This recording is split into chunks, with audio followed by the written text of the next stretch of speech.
Hallelujah. ಸರಿ, ಒಂದು ನಿಮಿಷ ನಾನು ಹೇಳೋದ್ರೆ ನೀವೆಲ್ಲರೂ ಹೇಳಬೇಕು. ವಾಕ್ಯವಾಗಿರುವ యేసయ్య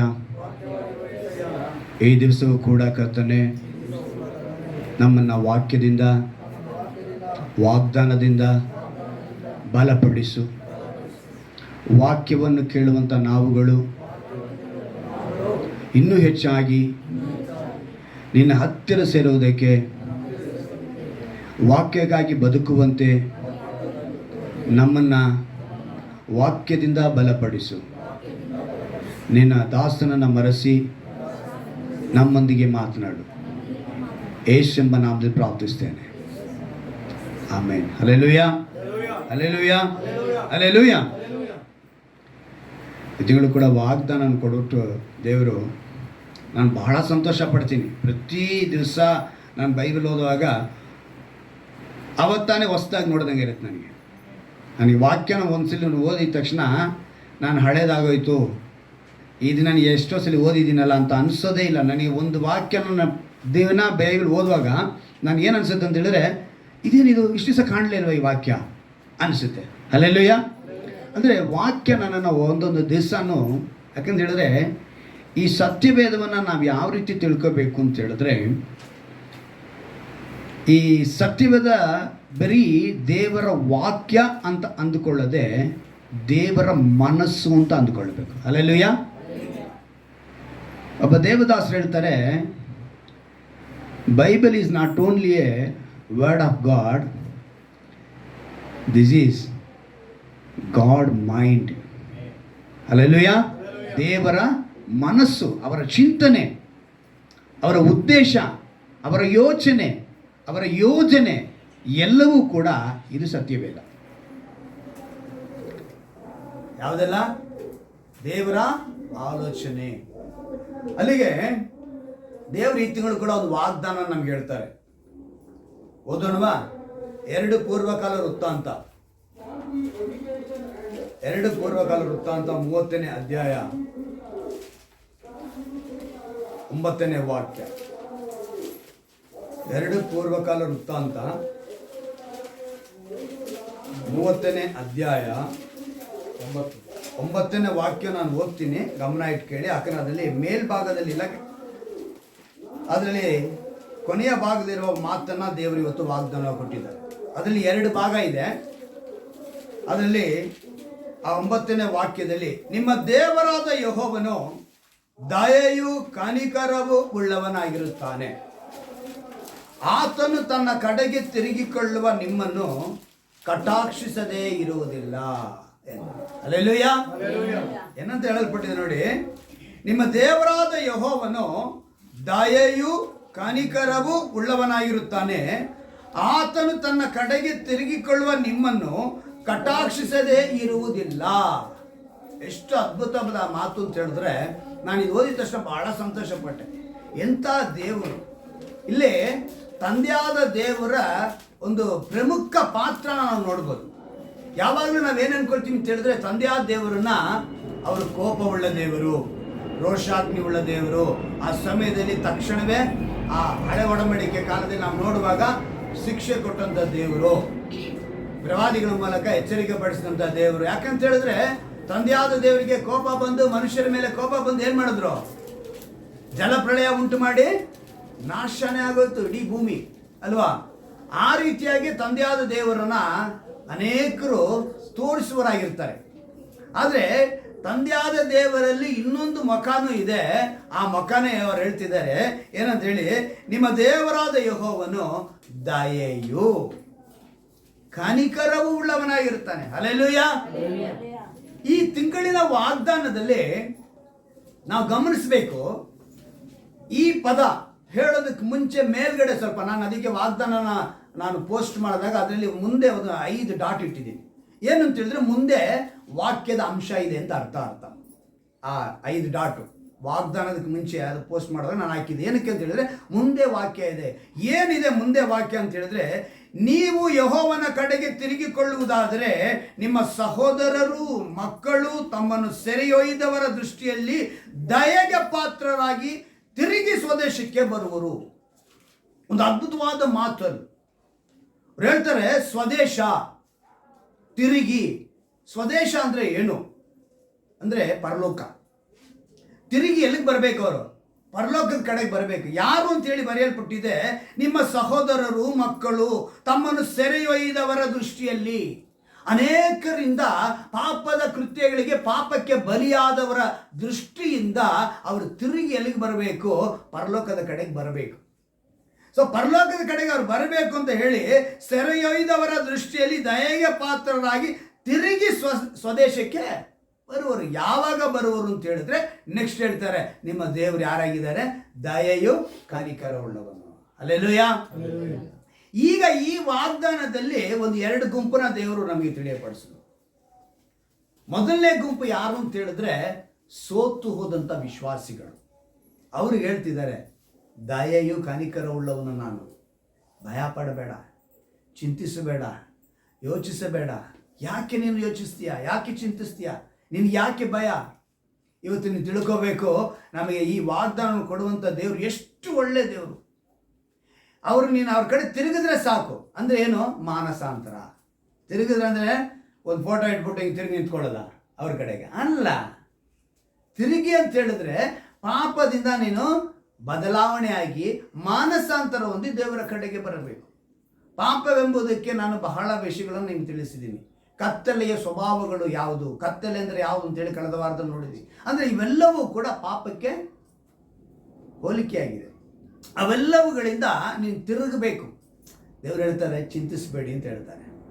ಮೊದಲನೇದಾಗಿ ಹೇಳ್ತಾ ಇದ್ದೀನಿ, ಇನ್ನು ದಯೆಯು ಕನಿಕರ ಉಳ್ಳೋದಕ್ಕೆ ಮಾತ್ರ ಹೇಳ್ತೇನೆ. ಸೋತು ಹೋದಂಥ ವಿಶ್ವಾಸಿಗೆ ಹೇಳುವಂಥ ಮಾತು ದೇವರು, ಚಿಂತಿಸಬೇಡಿ, ಯೋಚಿಸಬೇಡಿ, ಸೋತು ಹೋಗಬೇಡಿ. ಆ ಹಾಡು ಹೇಳಿದ ತಕ್ಷಣ ನನಗೆ ಬಹಳ ಸಂತೋಷ ಆಯಿತು. ಯಾಕಂತ ಹೇಳಿದ್ರೆ ಇವತ್ತು ನಮ್ಮನ್ನು ದೇವರು ನೋಡಿ ಸೋತು ಹೋಗದಿರು. ಅಂತರ್ಯ ಮನುಷ್ಯನು ಪ್ರತಿದಿನವೂ ಪ್ರತಿ ಕ್ಷಣವೂ ನೂತನಗೊಳ್ಳುವನು. ಯಾವಾಗ ಅಂತ ಹೇಳಿದ್ರೆ ವಾಕ್ಯವೆಂಬ ದೇವರು ನಿನ್ನೊಳಗಿದ್ದಾಗ. ಹಲ್ಲೆಲೂಯಾ. ಎಷ್ಟು ಅದ್ಭುತವಾದ ದೇವರು ಅಂತ ಹೇಳಿದ್ರೆ ಅವ್ರು ಹೇಳ್ತಾರೆ ನೋಡಿ, ಭಯ ಪಡಬೇಡಿ, ಚಿಂತಿಸಬೇಡಿ, ಯೋಚಿಸಬೇಡಿ, ಸೋತು ಹೋಗಬೇಡಿ, ನಾನು ದಯೆಯು ಕನಿಕರ ಉಳ್ಳವನಾಗಿದ್ದೇನೆ ಅಂತ ಹೇಳ್ತಾರೆ. ವಾಗ್ದಾನಗಳನ್ನು ಕೇಳುವಂಥ ನಾವುಗಳು ಅದನ್ನು ನಾನು ಸ್ವತಂತ್ರಿಸಿಕೊಳ್ತೀನಿ. ನೀವು ವಾಗ್ದಾನಗಳನ್ನ ನಿಮಗೆ ನೀವು ಅಪ್ಲೈ ಮಾಡ್ಕೋಬೇಕು. ಏನು ಮಾಡ್ಕೋಬೇಕು? ಅಪ್ಲೈ ಅಂದ್ರೆ ಏನರ್ಥ? ಹಚ್ಕೋಬೇಕು. ಎಲ್ಲಿ? ಮನಸ್ಸಿನ ಒಳಗೆ. ಜ್ಞಾನೋಕ್ತಿಗಳಲ್ಲಿ 3ನೇ ಅಧ್ಯಾಯ ಹೇಳ್ತಾನೆ, ನಿನ್ನ ಹೃದಯದ ಹಲಗೆಯಲ್ಲಿ ಬರೆದುಕೋ. ಎಲ್ಲಿ ಇಟ್ಕೋಬೇಕು ನಾವು? ಹೃದಯದ ಹಲಗೆಯಲ್ಲಿ. ಇವತ್ತು ನಾವೆಲ್ಲ ಕ್ಯಾಲೆಂಡರ್ ಇಟ್ಕೊಳ್ತೀವಿ, ನಮ್ಮ ಮೊಬೈಲಲ್ಲಿ ಸ್ಟೇಟಸಲ್ಲಿ ಇಟ್ಕೊಳ್ತೀವಿ. ಇವತ್ತು ಮೊಬೈಲಲ್ಲಿ ಎಷ್ಟು ಜನ ವಾಕ್ಯನ ಸ್ಟೇಟಸ್ ಇಟ್ಕೊಂಡಿರೋರು ವಾಕ್ಯದ ಪ್ರಕಾರ ಬದುಕ್ತಿದ್ದಾರಾ? ಇಲ್ಲ. ಕ್ರೈಸ್ತರೊಂದು ಹೇಳಿಕೊಳ್ಳೋದಕ್ಕೆ ಹಾಕ್ಕೊಂತಾರೆ. ಈ ಮೊಬೈಲ್ ಸ್ಟೇಟಸ್ ಅನ್ನೋದು ಬಹಳ ವಿಷಯಗಳನ್ನ ಹೇಳುತ್ತೆ. ಅಂತರ್ಯ ಮನುಷ್ಯನ ಸ್ವಭಾವ, ಗುಣ, ಅವನ ಪರಿಸ್ಥಿತಿಯನ್ನು ತಿಳಿಸ್ತಾ ಇದೆ ಇವತ್ತು ಈ ಮೊಬೈಲ್ ಸ್ಟೇಟಸ್ಸು. ಲವ್ ಫೇಲಿಯರ್ ಆಗಿರೋರು ಲವ್ ಸಾಂಗೇ ಹೇಳ್ತಿರ್ತಾರೆ. ಅದ್ರಲ್ಲಿ ಗೊತ್ತಾಗಬೇಕು, ಹುಡುಗ ಹುಡುಗಿ ಏನೋ ಒಂದು ಆಗೈತೆ, ಎಲ್ಲೋ ಒಂದು ಎಡಗೈತೆ, ಅದಕ್ಕೆ ಇವಾಗ ಏನಾಗ್ತಾ ಇದೆ, ಇದು ಗಂಡ ಹೆಂಡತಿ ಮಧ್ಯದಲ್ಲಿ ಬಿರುಕು ಬಂದಿದ್ಯಾ, ಅವಾಗ ಗಂಡನಿಗೆ ಸಂಬಂಧಪಟ್ಟಂತ ಒಂದು ಸೀನ್ಗಳನ್ನ ಹಾಕಿರ್ತಾರೆ ಪೋಸ್ಟು. ಹೆಂಡತಿ ಮೇಲೆ ಕಬ್ಬನ, ಹೆಂಡತಿ ಮೇಲೆ ಒಂದು ಅವಾಗ ಹೆಂಡತಿದೇ ಹಾಕಿರ್ತಾನೆ. ಇವತ್ತು ಸ್ಟೇಟಸ್ ಅಂದ್ರೆ ಅರ್ಥ ಏನು? ಅದೇನೆ, ಇವತ್ತಿನ ಅವನ ಪರಿಸ್ಥಿತಿ ಏನಿದೆ ಅದನ್ನ ಅವನ ಮೊಬೈಲಲ್ಲಿ ತೋರಿಸ್ಕೊತಾ ಇದ್ದಾನೆ ಅಲ್ವಾ? ಆದರೆ ಅದು ತೋರಿಸಿದ್ದೆ, ಅದನ್ನು ಹೇಳಿದ್ದು ಏನಕ್ಕೆ ಅಂತ ಹೇಳಿದ್ರೆ, ಒಂದೇ ಸಲ ಎಲ್ಲರೂ ನೋಡ್ಬೋದು ಇವತ್ತಿನ ಪರಿಸ್ಥಿತಿನ. ಅಂದರೆ ಇವತ್ತು ಇವಾಗ ಹಾಕೋ ಸ್ಟೇಟಸ್ ಎಲ್ಲ ಎಲ್ರಿಗೂ ಗೊತ್ತಾಗುತ್ತೆ. ಇವತ್ತು ಅದಕ್ಕೆ ದೇವ್ರು ನಮಗೆ ಎಚ್ಚರಿಕೆ ಪಡಿಸಿ ಹೇಳ್ತಿದ್ದಾರೆ, ದೇವರ ಸ್ಟೇಟಸ್ ಏನಂತ ಹೇಳಿದ್ರೆ ದಯೆಯೋ ಕನಿಕರ ಉಳ್ಳವನು. ಒಂದೇ ಥರ ಇರ್ತಾರೆ. ತಂದೆಯಾದ ದೇವರ ಕುಮಾರನ ಕಳಿಸಿದ್ದು ಅವರ ಆವತ್ತಿನ ಪ್ರೀತಿ, ಅವರು ಹೇಗೆ ಇದ್ರೋ ಅದೇ ಪ್ರೀತಿನ ಕುಮಾರನಾಗಿ ಬಂದರು. ಕುಮಾರನಾಗಿ ಬಂದ ಮೇಲೆ ನಮಗೋಸ್ಕರ ಇವತ್ತಿಗೂ ಕೂಡ ಪರಿತಪ್ಪಿಸುವ ಪವಿತ್ರಾತ್ಮನಾಗಿ ನಮ್ಮೊಂದಿಗೆ ವಾಸ ಮಾಡ್ತಿದ್ದಾರೆ. ಹಲ್ಲೆಲೂಯಾ. ನಮ್ಮೊಂದಿಗೆ ಇದ್ದಾರೆ ನೋಡಿ. ನೀವು ಯಾವಾಗ ದೀಕ್ಷಾಸ್ನಾನ ಪಡೆದುಕೊಳ್ತೀರೋ ಯೇಸುವಿನ ರಕ್ತದಿಂದ ತೊಳೆಯಲ್ಪಟ್ಟವರಾಗಿರ್ತೀವಿ. ನೀವು ಯೇಸುವಿನ ರಕ್ತದಿಂದ ತೊಳೆಯಲ್ಪಟ್ಟವರಾದ ಮೇಲೆ ನಿಮಗೆ ಅಂತ ಒಂದು ಬೇಲಿ ಹಾಕಲ್ಪಡುತ್ತೆ ನಿಮ್ಮ ಸುತ್ತಲೂ. ಅದನ್ನೇ ನಾವು ಹಾಡು ಹೇಳ್ತೀವಿ, ರಕ್ತ ಕೋಟೆಯೊಳಗೆ. ಎಲ್ಲಿ ಬಂದಿದೆ ನೀನು? ಯೇಸು ರಕ್ತಾನ್ ಸುರಿಸಿ ಎಷ್ಟು ವರ್ಷಗಳಾಯ್ತು? ಆದ್ರೆ ಈಗಲೂ ನಾವು ರಕ್ತ ಕೋಟೆಯೊಳಗೆ ಅಂದ್ರೆ ಹೇಗೆ ಅಂದ್ರೆ, ಯೇಸು ಎಂಬ ನಾಮದಿಂದ ಆ ರಕ್ತವು ನಮ್ಮ ಸುತ್ತಲೂ ಒಂದು ಕೋಟೆಯಾಗಿ ನಮ್ಮ ಮೇಲೆ ಇರುತ್ತೆ. ನಾವು ಅದರೊಳಗೆ ಬದುಕಬೇಕು. ಆ ಕೋಟೆ ಒಳಗೆ ಬದುಕೋನಿಗೇನಿಲ್ಲ, ತೊಂದರೆ ಇಲ್ಲ, ಭಯ ಪಡುವ ಅವಶ್ಯಕತೆ ಇಲ್ಲ. ಆದ್ರೆ ಇನ್ನು ಕೋಟೆ ಬಿಟ್ಟು ಹೊರಗಿದ್ರೆ ಒಂದು ಪ್ರತಿ ಮನೆಗೂ ಕಾಂಪೌಂಡ್ ಹಾಕೊಂತೀವಿ ಅಲ್ವಾ? ಏನಕ್ಕೆ? ಇನ್ನೊಬ್ರು ನಮ್ಮ ಜಮೀನಿನ ಒಳಗಡೆ, ಮೊದಲನೇದು. ಎರಡನೇದು, ದಾರಿಯಲ್ಲಿ ಹೋಗೋ ನಾಯಿ, ಕತ್ತೆ, ಕುದುರೆ, ದನ ಇವೆಲ್ಲ ಏನ್ ಮಾಡಬಾರ್ದು, ಒಳಗಡೆ ಬರಬಾರ್ದು. ಅಲ್ಲಿ ಏನ್ ಹಾಕ್ಬೇಕು? ಕಾಂಪೌಂಡ್ ಹಾಕಿ, ಗೇಟ್ ಹಾಕಿ, ಭದ್ರವಾಗಿ. ಆದ್ರೆ ನಮ್ದೆಲ್ಲ ಓಪನ್ ಹಾರ್ಟ್, ನಮ್ದೆಲ್ಲ ಏನಂತೆ, ಓಪನ್ ಹಾರ್ಟ್. ಅದಕ್ಕೆ ಎಲ್ಲವ ಬಂದು ಒಳಗಡೆ ಸೇರ್ಕೊಂಡು ಏನ್ ಮಾಡ್ತಾ ಇದೆ, ಆಳ್ವಿಕೆ ಮಾಡ್ತಾ ಇದೆ. ಆಗ ದೇವರ ದಯೆ ಎಲ್ಲಿ ಸಿಗುತ್ತೆ? ಆದರೆ ದೇವರಿಗೆ ನೀವು ಸ್ಥಳ ಕೊಟ್ರೆ ಆತನ ದಯೆಯು ಕನಿಕರವುಳ್ಳ. ಇದು ಮೊದಲನೇ ಗುಂಪು, ಸೋತು ಹೋಗಬೇಡಿ ಅಂತ ಹೇಳ್ತಾರೆ. ಈಗ ಎರಡನೇ ಗುಂಪು ಅಂತ ಹೇಳಿದ್ರೆ ಅಲ್ಲಿ ಆ ಮಾತನ್ನ ನಾವು ಗಮನಿಸಬೇಕು. ಆತನು ತನ್ನ ಕಡೆಗೆ ತಿರುಗಿಕೊಳ್ಳುವ ಅಂತ ಹೇಳ್ತಾರೆ. ಇಲ್ಲಿ ಹೊಸ ವಿಶ್ವಾಸಿಗೆ ಕೆಲಸನೇ ಇಲ್ಲ, ಇಲ್ಲಿ ವಿಶ್ವಾಸಿಗಳಿಗೆ ಮಾತ್ರನೇ ಕೆಲಸ. ಈ ವಾಕ್ಯ ಯಾರಿಗೆ? ವಿಶ್ವಾಸಿಗೆ. ಹೊಸ ವಿಶ್ವಾಸಿಗೆ ದೇವ್ರು ಹೇಳುವಂತ ಮಾತೇ ಬೇರೆ. ಈ ವಾಕ್ಯನ ನೀವೇ ಅಪ್ಲೈ ಮಾಡ್ಕೋಬೇಕು. ವಿಶ್ವಾಸಿಗಳು ಅಂತ ಹೇಳಿಕೊಂಡು 10 ವರ್ಷ 20 ವರ್ಷ ಹುಡ್ದಾಗಿಂದ ಕ್ರೈಸ್ತರು ಅಂತ ಹೇಳಿಕೊಳ್ಳುವಂತ ನಾವುಗಳೇ ಇದನ್ನ ಅಪ್ಲೈ ಮಾಡ್ಕೋಬೇಕು. ಏನಂತ ಹೇಳಿ, ಆತನು ತನ್ನ ಕಡೆಗೆ ತಿರುಗಿಕೊಳ್ಳುವ ನಿಮ್ಮನ್ನು. ಎಷ್ಟು ಸ್ಪಷ್ಟವಾಗಿ ಯಾಕೆ ತಿರುಗಿಕೊಳ್ಳಬೇಕು ಅಂತ ಹೇಳಿದ್ರೆ, ದಾರಿ ತಪ್ಪಿ ಹೋಗಿದೆ. ಯಾರಿಗೆ? ವಿಶ್ವಾಸಿಯಾಗಿದ್ದಂತ ನೀನು ಅಲ್ಪ ವಿಶ್ವಾಸಿಯಾಗಿ ದಾರಿ ತಪ್ಪಿ ಹೋಗಿದ್ಯಾ. ವಿಶ್ವಾಸಿಯಾದ ಪರಿಶುದ್ಧನು ಇವತ್ತು ಅಶುದ್ಧನಾಗಿ ದಾರಿ ತಪ್ಪಿ ಹೋಗಿದ್ಯಾ. ನೀನು ದಾರಿ ತಪ್ಪಿ ಹೋಗಿರುವವನಿಗೆ ದೇವರು ಹೇಳುವಂತ ಎರಡನೇ ಗುಂಪು, ಒಂದೇ ವಾಗ್ದಾನದಲ್ಲಿ ಎರಡು ಗುಂಪು. ಒಂದು ವಿಶ್ವಾಸಿಗೆ, ಇನ್ನೊಂದು ದಾರಿ ತಪ್ಪಿದ ವಿಶ್ವಾಸಿಗೆ ಹೇಳ್ತಿರುವಂತ ಮಾತಿದು. ಹೊಸ ವಿಶ್ವಾಸಿಗಂತೂ ಅಲ್ಲ, ಹೊಸದಾಗಿ ಬರೋರ್ಗಂತೂ ಅಲ್ಲ. ಸತ್ಯವೇದದಲ್ಲಿ ಕೆಲವೊಂದು ವಾಕ್ಯಗಳನ್ನು ನಮಗೆ ಅಂತಾನೆ ಕೆಲವು ಹೇಳ್ಪಟ್ಟಿದೆ. ಕೆಲವನ್ನ ಯಾರಿಗೆ ಹೇಳ್ಪಟ್ಟಿದೆ? ಇಸ್ರಾಯೇಲರಿಗೆ ಮಾತ್ರ ಹೇಳ್ಪಟ್ಟಿದೆ. ಕೆಲವು ಎಲ್ಲ ಮನುಷ್ಯರಿಗೋಸ್ಕರ ಹೇಳಲ್ಪಟ್ಟಿದೆ. ಸತ್ಯವೇದನ ಸಿಚುವೇಶನ್ ಥಿಂಕಿಂಗ್ ಅಂತಾರೆ. ಏನಂತೆ? ಸಿಚುವೇಶನ್ ಥಿಂಕಿಂಗ್ ಅಂದ್ರೆ ಆ ಸಂದರ್ಭ, ಆ ಸಮಯ, ಯಾರಿಗೆ, ಯಾವಾಗ, ಯಾಕೆ, ಹೇಗೆ, ಯಾವ ಕಾರಣಕ್ಕಾಗಿ ಹೇಳಲ್ಪಟ್ಟು ಅಂತ ತಿಳ್ಕೊಂಡು ಆ ವಾಕ್ಯನ ನಮ್ಗೆ ತಗೊಳ್ಬೇಕು. ಆ ರೀತಿ ತಗೊಂಡ್ರೇನೆ ಸತ್ಯವೇದ ನಮಗಾಗಿ ಅನ್ವಯಿಸಲ್ಪಡುತ್ತೆ. ಇಲ್ಲ ಅಂತ ಹೇಳಿದ್ರೆ ಅದು ಯಾರಿಗೋ ಹೇಳಿದ್ದು, ಇದು ನಮಗಲ್ಲ ಅಂತ ಬೇರೆ ತಪ್ಪು ತಪ್ಪು ಅರ್ಥಗಳನ್ನ ಮಾಡ್ಕೊಳ್ತೀವಿ.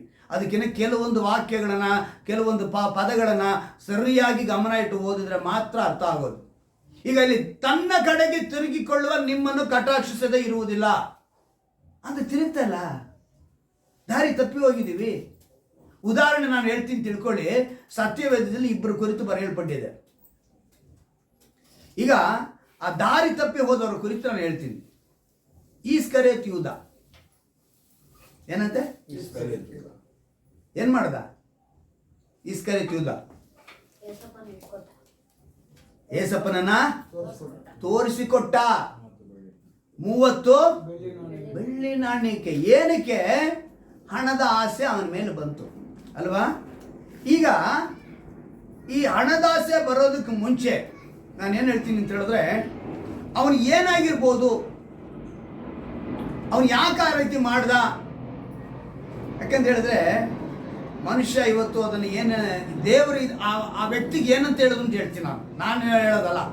ದೇವರು ಆ ಈಸ್ಕರಿಯೋತ ಯೂದನ ಕುರಿತು ಏನು ಹೇಳಿದ್ರು? ಇವತ್ತು ವಿಶ್ವಾಸಿ ಆಗಿರುವಂತ ಪ್ರತಿಯೊಬ್ಬರು ದಾರಿ ತಪ್ಪಿ ಹೋಗಿರೋರು ಎರಡು ಗುಂಪಿಗೂ ಸೇರಿ ದೇವರು ವಾಗ್ದಾನ ಕೊಟ್ಟಿದ್ದಾರೆ.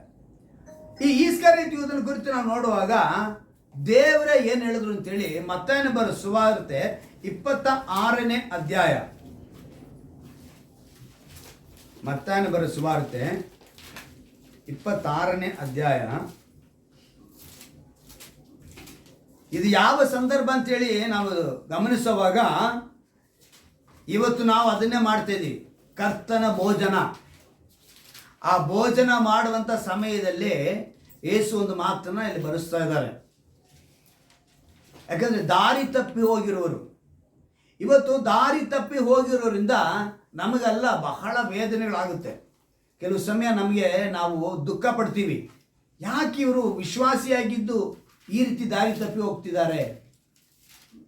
ಯಾಕೆ ಇವರು ಇನ್ನೂ ದೇವರೊಂದಿಗೆ ಸರಿಯಾಗಿ ನಡೆಯಲ್ಪಡ್ತಾ ಇಲ್ಲ? ಯಾಕೆ ದೇವರ ವಾಕ್ಯದೊಳಗೆ ಇವರು ಬದುಕ್ತಾ ಇಲ್ಲ? ಆದರೆ ಸಭೆಯಲ್ಲೇ ಇರ್ತಾರೆ, ಸಭೆಗೆ ಬರ್ತಾ ಇರ್ತಾರೆ, ಕಾಣಿಕೆ ಕೊಡ್ತಾರೆ, ಎಲ್ಲ ಮಾಡ್ತಾರೆ, ಆದರೆ ದಾರಿ ತಪ್ಪಿ ಹೋಗಿರ್ತಾರೆ. ಅಂಥವರಿಗೋಸ್ಕರ ಹೇಳುವಂಥ ಮಾತು, ನೀನು ತಿರುಗಿಕೋ, ನಾನು ನಿನ್ನ ಕಟಾಕ್ಷಿಸದೆ ಇರುವುದಿಲ್ಲ ಅಂತ ಹೇಳ್ತಾರೆ. ಅಲ್ಲಿ ಈಸ್ಕರಿಯೋತನ ಕುರಿತು ಒಂದು ಮಾತು ಬರೆಯಲ್ಪಟ್ಟಿದೆ ನೋಡಿ. 24ನೇ ವಾಕ್ಯದಲ್ಲಿ ಏನಂತ ಬರೆಯಲ್ಪಟ್ಟಿದೆ? ಮನುಷ್ಯ ಕುಮಾರನು ಹೊರಟು ಹೋಗುತ್ತಾನೆ, ಸರಿ, ಹಾಗೆ ಆತನ ವಿಷಯವಾಗಿ ಬರೆದಿದೆಯಲ್ಲ. ಆದರೆ ಯಾವನು ಮನುಷ್ಯ ಕುಮಾರನು ಹಿಡುಕೊಡುವನೋ, ಏನಂತೆ, ಯಾರು ಮನುಷ್ಯ ಕುಮಾರನ ಹಿಡುಕೊಡುವನೋ ಅವನ ಗತಿಯನ್ನು ಏನು ಹೇಳಲಿ? ಆ ಮನುಷ್ಯನು ಹುಟ್ಟದಿದ್ದರೆ ಅವನಿಗೆ ಒಳ್ಳೆಯದಾಗಿತ್ತು ಅಂದನು. ಏನಂತೆ? ಅವನು ಹುಟ್ಟದಿದ್ದರೆ. ಇವತ್ತು ಎಷ್ಟು ಜನ, ಎಷ್ಟೋ ಪುರುಷರು ಹೇಳ್ತಾರೆ, ಇವಳು ಹೆಂಡತಿಯಾಗಿ ನನಗೆ ಸಿಗದೇ ಇದ್ದಿದ್ರೆ ನನ್ನ ಬದುಕು ಚೆನ್ನಾಗಿರ್ತಿತ್ತು. ಬದುಕು ಕಟ್ಟಬೇಕಾಗಿರೋಳು ಕುಟುಂಬನ ಹೊಡಿತಾ ಇದ್ದಾಳಲ್ಲ ಅಂತೇಳಿ ಯೋಚನೆ ಮಾಡುವಂಥ ಪುರುಷರು ಬಹಳ ಜನ ಇದ್ದಾರೆ. ಅದೇ ಸಮಯದಲ್ಲಿ ಸ್ತ್ರೀಯರು, ಇವನನ್ನ ನಾನು ಕಟ್ಕೊಳ್ದೆ ಹೋಗಿದ್ರೆ ನನಗೆ ಒಳ್ಳೆ ಗಂಡ ಸಿಕ್ತಿತ್ತೇನೋ, ನನ್ನ ಬದುಕು ಚೆನ್ನಾಗಿರ್ತಿತ್ತೇನೋ ಅಂತ ಹೇಳೋರು ಸುಮಾರು ಜನ ಇದ್ದಾರೆ. ಇನ್ನೂ ಮುಖ್ಯವಾದ ಏನು ಗೊತ್ತಾ? ಹೆತ್ತವರು, ಈ ಮಕ್ಕಳು ನಮ್ಗೆ ಹುಟ್ಟದೇ ಇದ್ದಿದ್ರೆ, ಏನಂತೆ, ಇಂಥ ಮಕ್ಕಳು ನಮ್ಗೆ ಹೊಟ್ಟೆಲಿ ಹುಟ್ಟದೇ ಇದ್ರೆ ಸಾಕು, ಅಷ್ಟು ವೇದನೆ ಆಗುತ್ತೆ ಹೆತ್ತವರಿಗೆ. ಆದರೆ ದೇವರ ವಾಕ್ಯ ಸ್ಪಷ್ಟವಾಗಿ ಹೇಳ್ತಾ ಇದೆ, ಈ ರೀತಿ ದಾರಿ ತಪ್ಪಿ ಹೋಗಿರುವಂಥ ಪ್ರತಿಯೊಬ್ಬರನ್ನ ತಿರುಗಿಕೊಳ್ಳಿ.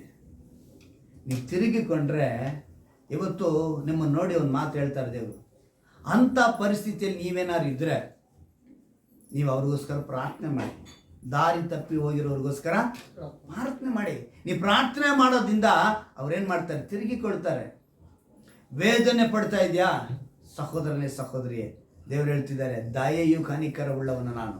ಅವ್ರೇನು ಹೇಳ್ತಿದ್ದಾರೆ? ನಾನು ದಯೆಯು ಕನಿಕರವುಳ್ಳವನು. ನನ್ನ ಕಡೆ ತಿರುಗಿಕೊಂಡ್ರೆ ಸಾಕು, ನಾನೇನು ಮಾಡ್ತೀನಿ? ಕಟಾಕ್ಷಿಸ್ತೀನಿ. ನಿನ್ನ ದುಃಖವನ್ನು ಕಾಣ್ತಾ ಇದ್ದಾರೆ ವಿಶ್ವಾಸಿ ಆಗಿರುವಂಥ ನಿನಗೆ. ನಿನ್ನ ದುಃಖವನ್ನು ಕಾಣ್ತಿರುವಂಥ ದೇವರು ಅವ್ರು ಹೇಳುವಂಥ ಮಾತು, ದಾರಿ ತಪ್ಪಿ ಹೋಗಿರೋದ್ರಿಂದ ನಿನಗೆ ದುಃಖವಾಗಿದ್ದರೆ, ನಿನಗೆ ವೇದನೆ ಆಗಿದ್ರೆ ಅವರಿಗೋಸ್ಕರ ಪ್ರಾರ್ಥನೆ ಮಾಡು. ಈ ಮಾತನ್ನ ನೋಡಿ, ದೇವರೇ ಏನಂತ ಹೇಳಿದ್ರು? ಈಸ್ಕರಿಯೋತನಿಗೋಸ್ಕರ ಏನಂತ ಹೇಳ್ತಿದ್ದಾರೆ ಅವ್ರ ಮಾತು? ಹುಟ್ಟದಿದ್ರೆ ಸಾಕಾಗ್ತಿತ್ತು. ಏನಂತೆ? ಹುಟ್ಟದಿದ್ರೆ. ಇವತ್ತು ನಾವು ಎಷ್ಟೋ ಸಮಯ ಅದ ಅನ್ಕೊಂತೀವಿ ಅಲ್ವಾ? ಹುಟ್ಟದೇ ಇದ್ರೆ ಸಾಕಾಗ್ತಿತ್ತೆ. ಕೆಲವರು ಕೆಲಸದವ್ರು ಹೇಳ್ತಾರೆ, ಈ ಯಜಮಾನ ನಮಗೆ ಸಿಗದೇ ಇದ್ರೆ ಏನು ನಮಗೆ ಇಷ್ಟೋ ಹಿಂಸೆ ಮಾಡ್ತಾನೆ. ಕೆಲವರು ಕೆಲಸಗಾರರು ಹೇಳ್ತಾರೆ, ಏನು ಯಜಮಾನ. ಕೆಲವರು ಯಜಮಾನರು ಹೇಳ್ತಾರೆ, ಇಂಥ ಕೆಲಸಗಾರ ನಾನು ಎಷ್ಟು ಒಳ್ಳೇದು ಮಾಡ್ತೀನಿ, ಇಂಥ ಕೆಲಸಗಾರ ನಮಗೆ. ಇವತ್ತು ಪ್ರಪಂಚ ಎಲ್ಲರೂ ನೋಡಿ ಹೇಳುವಂಥ ಮಾತು. ಆದರೆ ನೀನು ಅವ್ರಿಗೋಸ್ಕರ ಪ್ರಾರ್ಥನೆ ಮಾಡಿದ್ರೆ, ಅವ್ರು ಒಂದು ವೇಳೆ ತಿರುಗಿಕೊಂಡ್ರೆ ಸಾಕು, ಕಟಾಕ್ಷಿಸದೆ ಇರುವುದಿಲ್ಲ ದೇವರು ನಮ್ಗೆ ಎಚ್ಚರಿಕೆ. ಅದಕ್ಕೆ ನಾನು ಯಾವಾಗಲೂ ನೋಡ್ತೀನಿ, ಎಂಥ ಸಮಯಗಳು ಸಂದರ್ಭಗಳು ನನಗೆ ಬಂದಾಗ ನಾನು ಬಲಗೊಳ್ಳಬೇಕು. ನಾನು ಅಧಿಕವಾಗಿ ಸತ್ಯವೇದ ವಾಕ್ಯಗಳಿಂದನೇ ನಾನು ಮಾಡ್ಕೊತೀನಿ, ಸಮರ್ಥಿಸ್ಕೊಳ್ತೀನಿ. ನನ್ನನ್ನೇ ನಾನೇ ಬಲಪಡಿಸ್ಕೊಳ್ತೀನಿ. ವಾಕ್ಯದ ಮೇಲೆ ಆಧಾರಗೊಳ್ತೀನಿ. ಯಾವ ವಿಷಯನೂ ತಲೆಗೆ ಹಾಕೊಳ್ಳೋದಿಲ್ಲ, ಎಲ್ಲವನ್ನ ಶೂನ್ಯ ಮಾಡಿಬಿಡ್ತೀನಿ. ನಾನು ಸುತ್ತಲೂ ಇರುವಂಥದ್ದು ಏನು ಮಾಡ್ತೀನಿ? ಶೂನ್ಯ ಮಾಡ್ತೀನಿ. ಶೂನ್ಯ ಮಾಡಿ ವಾಕ್ಯದಿಂದ, ಸಮುವೇಲನ ಪುಸ್ತಕದಲ್ಲಿ ನೋಡ್ತೀವಿ, ದಾವೀದನು ಯಾವ ರೀತಿಯಾಗಿ ಅವನಿಗೆ ವಿರೋಧವಾಗಿ ಅವನಿಗೆ ಬಂದಾಗ ಕರ್ತನಲ್ಲಿ ಬಲಗೊಂಡನಂತೆ. ಅಪ್ಪಸ್ತನ ಪೌಲನು ಹೇಳಿದ್ದು ನನಗೆ ಇನ್ನೊಂದು ಚೆನ್ನಾಗಿ ಜ್ಞಾಪಕ ಇದೆ. ಆ ವಾಕ್ಯನ ಓದೋಣ. ಅದು ಒಂದು ಅದ್ಭುತವಾದ ಮಾತು ಬರೆಯಲ್ಪಟ್ಟಿದೆ. ಅಪ್ಪಸ್ತನದ ಪೌಲನು ಒಂದು ಮಾತು ಹೇಳ್ತಾನೆ, ರೋಮ ಪಟ್ಟಣಕ್ಕೆ ಬರೆಯುವಾಗ ಅಂತ ಅನ್ಕೊಳ್ತೀನಿ.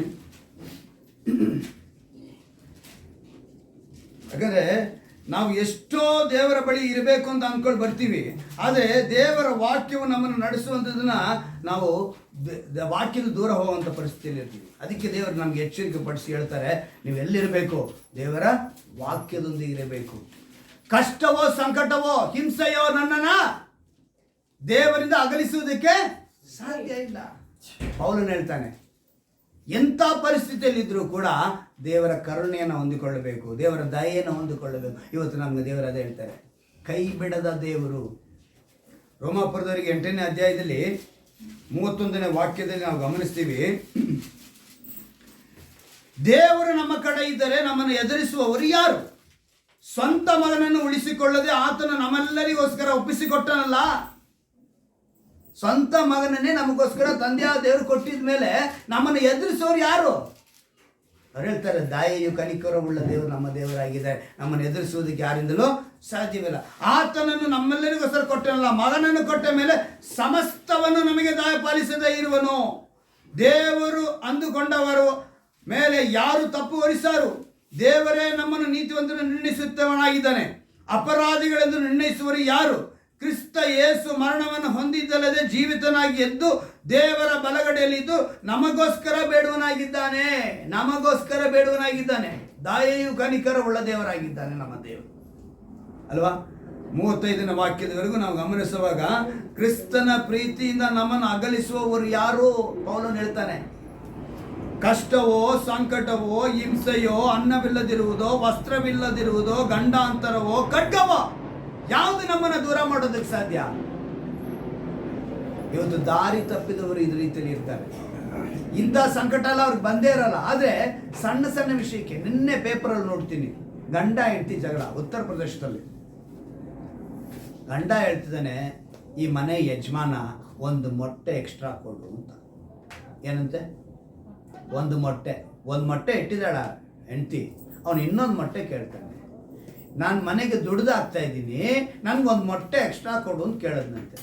ಅದಕ್ಕೆ ಆಕೆಗೂ ಇವನಿಗೂ ಜಗಳ ಆಯಿತು. ಜಗಳದಲ್ಲಿ ಇವ್ರದ್ದು 3ನೇ ಫ್ಲೋರಲ್ಲಿ ಮನೆ, ಅಲ್ಲಿಂದ ಜಿಗಿದು ಆತ್ಮಹತ್ಯೆ ಮಾಡಿಕೊಂಡ. ಏನು ವಿಷಯ ಇದು? ಅವಶ್ಯಕತೆ ಇದೆಯಾ? ಇವತ್ತು ಪ್ರಪಂಚದಲ್ಲಿ ಮನುಷ್ಯ ಏನೇನೋ ವಿಷಯಕ್ಕೆ ಏನು ಮಾಡ್ಕೊಳ್ತೀನಿ ಆತ್ಮಹತ್ಯೆ. ಕಾರಣ ಯಾವುದನ್ನು ತಡ್ಕೊಳ್ಳೋ ಶಕ್ತಿ ಇಲ್ಲ, ದೇವರಿಂದ ದೂರ ಆಗ್ತಾ ಇದೆ. ಸಣ್ಣ ಸಣ್ಣ ವಿಷಯಗಳು ನಮ್ಮನ್ನು ದೊಡ್ಡ ಬೆಟ್ಟವಾಗಿ ತಗೊಂಬಂದು ನಿಲ್ಲಿಸ್ಬಿಡುತ್ತೆ. ಸಣ್ಣ ಸಣ್ಣ ವಿಷಯಗಳೇ. ನಾವು ಇದೆಲ್ಲ ಬರುತ್ತಾ? ಖಂಡಿತವಾಗ್ಲೂ ಬರುತ್ತೆ. ಬೆಳಗ್ಗೆ ಎದ್ದು ಚರ್ಚೆ ರೆಡಿ ಆಗ್ತಾ ಇರ್ತೀವಿ. ಹೋದ ವಾರದಲ್ಲಿ ನಡೆದಿದ್ದು ನಾನು ಹಿಂಗೆ ಹೇಳ್ತೀನಿ ನೋಡಿ, ನಮ್ಮ ಮನೆಗೆ ನಡೆದಿದ್ದು ಹೇಳ್ತೀನಿ. ನಾವೆಲ್ಲ ರೆಡಿ ಆಗಿಬಿಟ್ಟು ಕೀಬೋರ್ಡೆಲ್ಲ ತಗೊಂಡು ಬಂದು ಸೀದಾ ಮನೆ ಇಲ್ಲಿ ಕಾರಲ್ಲಿ ಇಟ್ಬಿಟ್ಟು ಕುಂತಿದ್ದೀವಿ. ನಾವು ರಿಟರ್ನ್ ಬರ್ತೀವಿ ಅಂತ ಜಾಸ್ತಿ ಮೇಲೇನೆ ನಿಂತವನೆ. ಆದರೆ ನಾವೇನು ಮಾಡಿಲ್ಲ, ರಿಟರ್ನ್ ಹೋಗಲಿಲ್ಲ. ಅವನು ಅಲ್ಲೇ ಅವನೇ, ನಾವಿಲ್ಲೇ ಇದ್ದೀವಿ. 5-10 ನಿಮಿಷ ವೇಸ್ಟ್. ಆಮೇಲೆ ಅವನು ಬಂದು, ನೀವು ಬರ್ತೀರ ಅಂತ ನಾನು ವೆಯ್ಟ್ ಮಾಡ್ತಿದ್ದೆ, ನಾವು ಬಂದ್ಬಿಟ್ವಿ, ನೀನು ಬರ್ತೀಯ ಅಂತ ನಾವಿಲ್ವಿ. ಏನು ಮಿಸ್ಕಮ್ಯುನಿಕೇಶನ್. ಒಂದು ಸಣ್ಣ ವಿಷಯ ಏನಾಗುತ್ತೆ, ಕೋಪ ಉದ್ರೇಕ ಬರುತ್ತೆ. ಪ್ರೇಯರ್ ಬರೋ ಟೈಮಲ್ಲಿ ಸಮಾಧಾನ ಕೆಟ್ಟೋಗುತ್ತೆ. ಸಣ್ಣ ವಿಷಯನೇ ಅಲ್ವಾ? ಆದರೆ ದೇವರಿಂದ ದೂರ ಆಗೋದಕ್ಕೆ ಆ ವಿಷಯ ಎಷ್ಟು ದೂರ ಎಳ್ಕೊಂಡು ಹೋಗುತ್ತೆ ಗೊತ್ತಾ? ಹಾಗಾದರೆ ಸಣ್ಣ ಸಣ್ಣ ವಿಷಯಗಳು ಕೂಡ ದೊಡ್ಡ ಬೆಟ್ಟವಾಗಿ ಆಗ್ಬಿಡುತ್ತೆ. ನಾವು ಹುಷಾರಾಗಿರಬೇಕು. ಅದಕ್ಕೆ ಪೌಲನು ಹೇಳ್ತಾನೆ, ಏನಂತ ಹೇಳ್ತಾನೆ? ಕಷ್ಟವೋ ಸಂಕಟವೋ ಹಿಂಸೆಯೋ ಅನ್ನವಿಲ್ಲದಿರುವುದೋ ವಸ್ತ್ರವಿಲ್ಲದಿರುವುದೋ. ಬಟ್ಟೆ ಐರನ್ ಹಾಕಿಲ್ಲ ಅಂದ್ರೂ ನಮಗೆ ಕೋಪ ಬರುತ್ತೆ.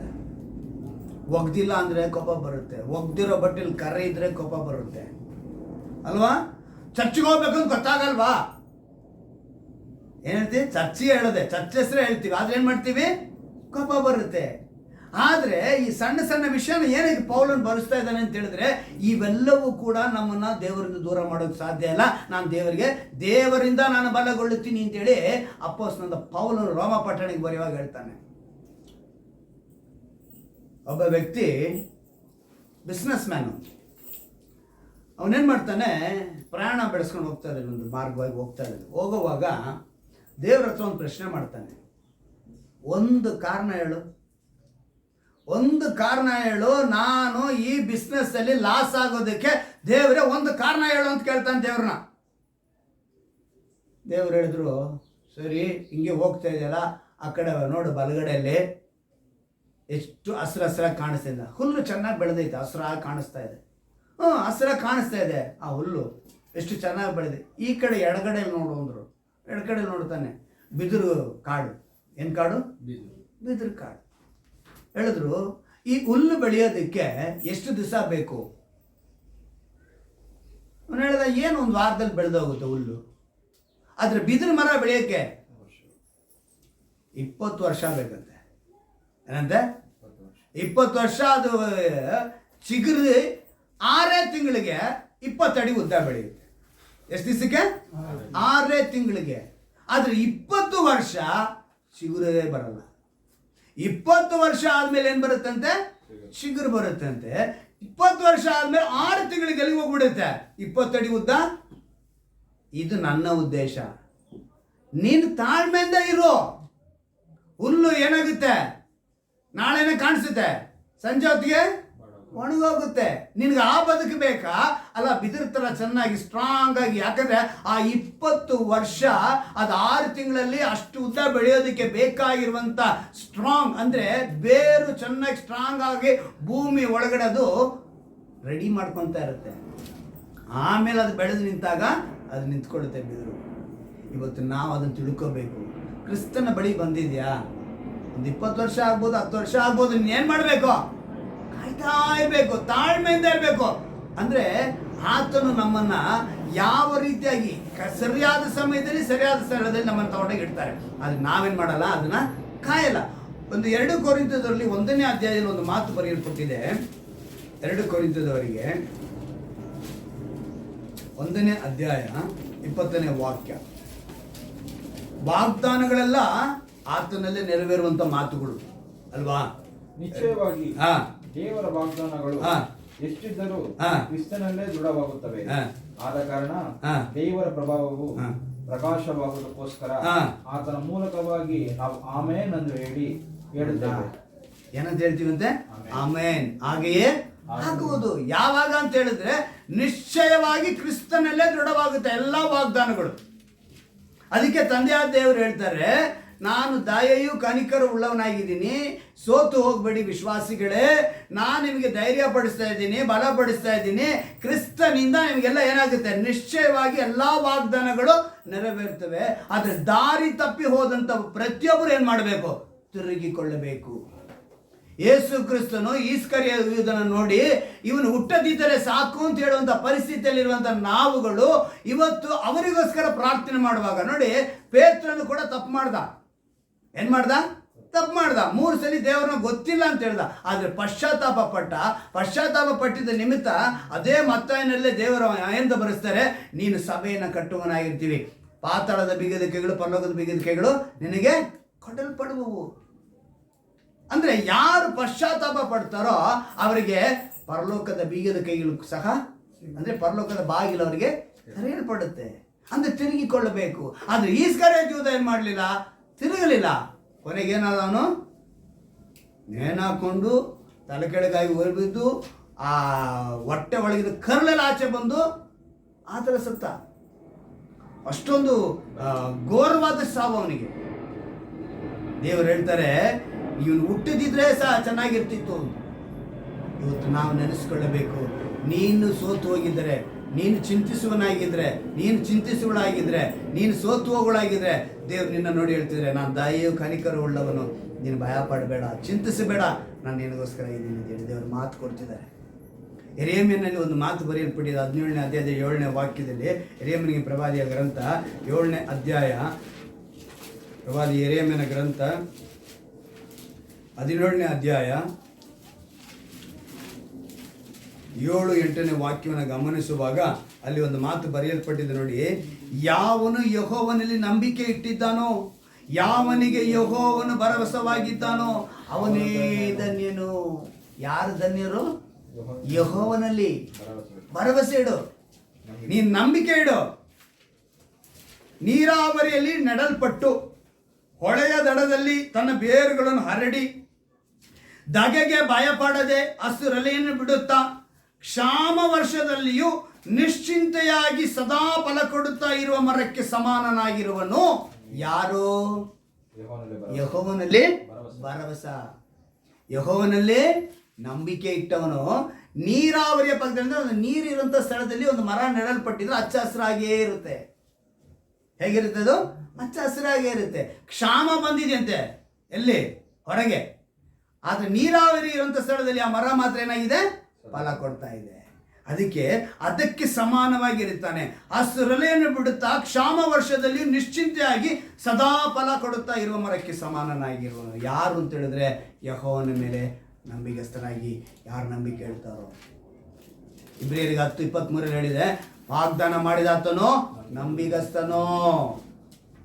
ಯಾರು? ನಮ್ಮ ದೇವರು ನಂಬಿಗಸ್ತನಾಗಿದ್ದಾನೆ. ಕೆಲವು ಸಾರಿ ನಿಂದೆಗಳು ಬರುತ್ತೆ, ಸಂಕಟ ಬರುತ್ತೆ, ತಾಳ್ಮೆಯಿಂದ ಇರಬೇಕು. ನೀವು ಅದೇ ಅಧ್ಯಾಯ ನೀವು ಆಮೇಲೆ ಓದಿ ನೋಡಿ, 10ನೇ ಅಧ್ಯಾಯದಲ್ಲಿ 33-36ನೇ ವಾಕ್ಯದಲ್ಲಿ ಕೆಲವು ಸಮಯ ಸಂಕಟ ಬರುತ್ತೆ, ಶೋಧನೆ ಬರುತ್ತೆ. ಅದು ನಾವೇನು ಮಾಡಬೇಕು? ತಾಳ್ಮೆಯಿಂದ ಇರಬೇಕು. ತಾಳ್ಮೆಯಿಂದ ಇದ್ರೆ ಒಂದು ಮುಖ್ಯವಾದ ವಾಕ್ಯನ ದೇವರು 1 ಪೇತ್ರನ ಬರೆದ ಪತ್ರಿಕೆಯಲ್ಲಿ 5ನೇ ಅಧ್ಯಾಯದಲ್ಲಿ ಒಂದು ಮಾತನ್ನು ಬರೆಸಿದ್ದಾರೆ. 1 ಪೇತ್ರನ ಬರೆದ ಪತ್ರಿಕೆ 5ನೇ ಅಧ್ಯಾಯದಲ್ಲಿ 6ನೇ ವಾಕ್ಯವನ್ನು ನೋಡುವಾಗ, ಹೀಗಿರುವುದರಿಂದ ದೇವರ ತ್ರಾಣವುಳ್ಳ ಹಸ್ತದ ಕೆಳಗೆ ನಿಮ್ಮನ್ನು ತಗ್ಗಿಸಿಕೊಳ್ಳಿರಿ. ಎಲ್ಲಿ ಅಂತೆ? ದೇವರ ತ್ರಾಣವುಳ್ಳ ಹಸ್ತದ ಕೆಳಗೆ ತಗ್ಗಿಸಿಕೊಳ್ಳಿರಿ, ಆತನು ತಕ್ಕ ಕಾಲದಲ್ಲಿ ನಿಮ್ಮನ ಮೇಲಕ್ಕೆ ತರುವನು. ಹಲ್ಲೆಲೂಯಾ. ಯಾವಾಗ ಅಂತೆ? ತಕ್ಕ ಕಾಲದಲ್ಲಿ. 1 ಪೇತ್ರ ಈ 5ನೇ ಅಧ್ಯಾಯದಲ್ಲಿ ಬಹಳ ವಿಷಯಗಳಿದೆ. 5ನೇ ಅಧ್ಯಾಯ 7ನೇ ವಾಕ್ಯ ಓದ್ತೀನಿ, ನಿಮ್ಮ ಚಿಂತೆ ಎಲ್ಲ ಆತನ ಮೇಲೆ ಹಾಕ್ರಿ. ಎಷ್ಟು ಜನ ನಾವು ಹಾಕ್ತೀವಿ? ಮನೆಗೆ ಹೋಗಿದ ತಕ್ಷಣ ಮತ್ತೆ ಚಿಂತೆನೆ ಬರುತ್ತೆ. ಇಲ್ಲಿ ವಾಕ್ಯ ಕೇಳಿ ಇಲ್ಲಿ ಗೇಟಿಂದ ಆಚೆ ಹೋದ್ಮೇಲೆ ಚಿಂತೆ ಬರುತ್ತೆ. ಚಿಂತೆ ಮಾಡಬೇಕು. ಯಾವುದಕ್ಕೋಸ್ಕರ ಗೊತ್ತಾ? ದೇವರ ವಾಕ್ಯದಲ್ಲಿ ನಾನು ಹೇಗೆ ಬಲಗೊಳ್ಳಬೇಕು, ದೇವರೊಂದಿಗೆ ನಾನು ಏನು ಮಾಡಿದ್ರೆ ದೇವರೊಂದಿಗೆ ಚೆನ್ನಾಗಿರೋಕ್ಕೆ ಸಾಧ್ಯ ಅಂತೇಳಿ ಅದಕ್ಕೋಸ್ಕರ ಚಿಂತೆ ಮಾಡಬೇಕೆ ಹೊರತು ಬೇರೆ ಈ ಲೋಕದ ಕಾರ್ಯಕ್ಕಾಗಿ ನಾನು ಚಿಂತೆ ಮಾಡೋ ಅವಶ್ಯಕತೆನೇ ಇಲ್ಲ. ಇಂದು ಲೋಕದಲ್ಲಿ ಕೆಲವರು ಹೇಳ್ತಾರೆ, ಸೂರ್ಯನ ನೋಡಿದ್ರೆ ಬೆಳಿಗ್ಗೆ ಎದ್ದಿದ ತಕ್ಷಣ ಏನಂತೆ? ಸೂರ್ಯನ ನೋಡಿದ್ರೆ ಸಕ್ಸಸ್ ಅಂತೆ. ಏನು? ಜಯ. ಬೆಳಿಗ್ಗೆ ಎದ್ದು ಸೂರ್ಯನ, ಅದಕ್ಕೆ ಸೂರ್ಯ ನಮಸ್ಕಾರ ಮಾಡ್ತಾರೆ. ಆದರೆ ಸೂರ್ಯನ ಉಂಟು ಮಾಡಿದ ದೇವರನ್ನ ನಮಸ್ಕರಿಸುವುದಿಲ್ಲ. ಇನ್ನೊಂದಿದೆ, ಕತ್ತೆ ನೋಡ್ಬೇಕಂತೆ. ಏನು ನೋಡ್ಬೇಕಂತೆ? ಕೆಲವರು ಕತ್ತೆ ಫೋಟೋನ ಹಿಂಗೆ ಕಣ್ಣು ಬಿಟ್ಕೊಂಡಿರೋದನ್ನ ಹಾಕಿರ್ತಾರೆ. ಎಲ್ಲೇ ಫೋಟೋ? ಮನೆಗಳಲ್ಲೂ ಹಾಕೋರೆ, ಅಂಗಡಿಯಲ್ಲೂ ಹಾಕೋರೆ. ಏನಂತೆ? ಕತ್ತೆ ನೋಡ್ಬೇಕಂತೆ. ಇನ್ನು ಕೆಲವರು ಕುದುರೆಗಳನ್ನ ನೋಡ್ಬೇಕು.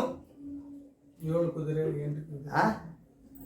ನಾನು ಹೇಳ, ಇದಕ್ಕೆ ನಾನು ಒಂದು ಡೆಫಿನೇಷನ್ ಕಂಡು ಹಿಡ್ಕೊಂಡೆ. ಏನಕ್ಕೆ ಇವ್ರು ಈ ರೀತಿ ಹೇಳ್ತಿದ್ದಾರೆ ಅಂತ ಅನ್ನೋವಾಗ ನಾನು ಯೋಚನೆ ಮಾಡಿದ್ದೇನೆ ಅಂತ ಹೇಳಿದ್ರೆ, ಸೂರ್ಯ ನೋಡಬೇಕು ಅಂತ ಹೇಳಿದ್ರೆ ಹುಟ್ಟೋದಕ್ಕಿಂತ ಮುಂಚೆ, ಸೂರ್ಯ ಹುಟ್ಟೋದಕ್ಕಿಂತ ಇವನು ಎದ್ದು ಏನು ಮಾಡಬೇಕು? ರೆಡಿ ಆಗಬೇಕು. ಸೂರ್ಯ ಹುಟ್ಟೋದು ನೀವು ನೋಡಬೇಕು ಅಂದರೆ ಇವನು ಅದಕ್ಕಿಂತ ಮುಂಚೆ ಏನು ಮಾಡಬೇಕು? ಅಂದರೆ ಸೋಂಬೇರಿಯಾಗಿ ಆ ಹಾಸಿಗೆ ಮೇಲೆ ನಿಲ್ದಿರ ಇವನು ಏನ ಬಿಡ್ಬೇಕು? ಮೊದಲೇ ಎದ್ದೊಳ್ಬೇಕು ಅಂತ ಅವನಿಗೆ ಜಯ ಸಿಗೋದಕ್ಕೆ ಒಂದು ದಾರಿ. ಕತ್ತೆ ನಿದರ್ಶನ ನನಗೆ ಬಂದಿದ್ದು ಅದು ದುಡಿಮೆಗೆ ಸಮ. ಕತ್ತೆ ದುಡ್ದಂಗೆ ದುಡಿತಾನೆ ಅಂತ ಹೇಳ್ತೀವಲ್ಲ, ಏನಕ್ಕೆ ಹೇಳ್ತೀವಿ? ಅಷ್ಟೊಂದು ಕಷ್ಟ ಅಂದರೆ ಕತ್ತೆ ಥರ ದುಡಿಬೇಕು, ಕಷ್ಟಪಡಬೇಕು.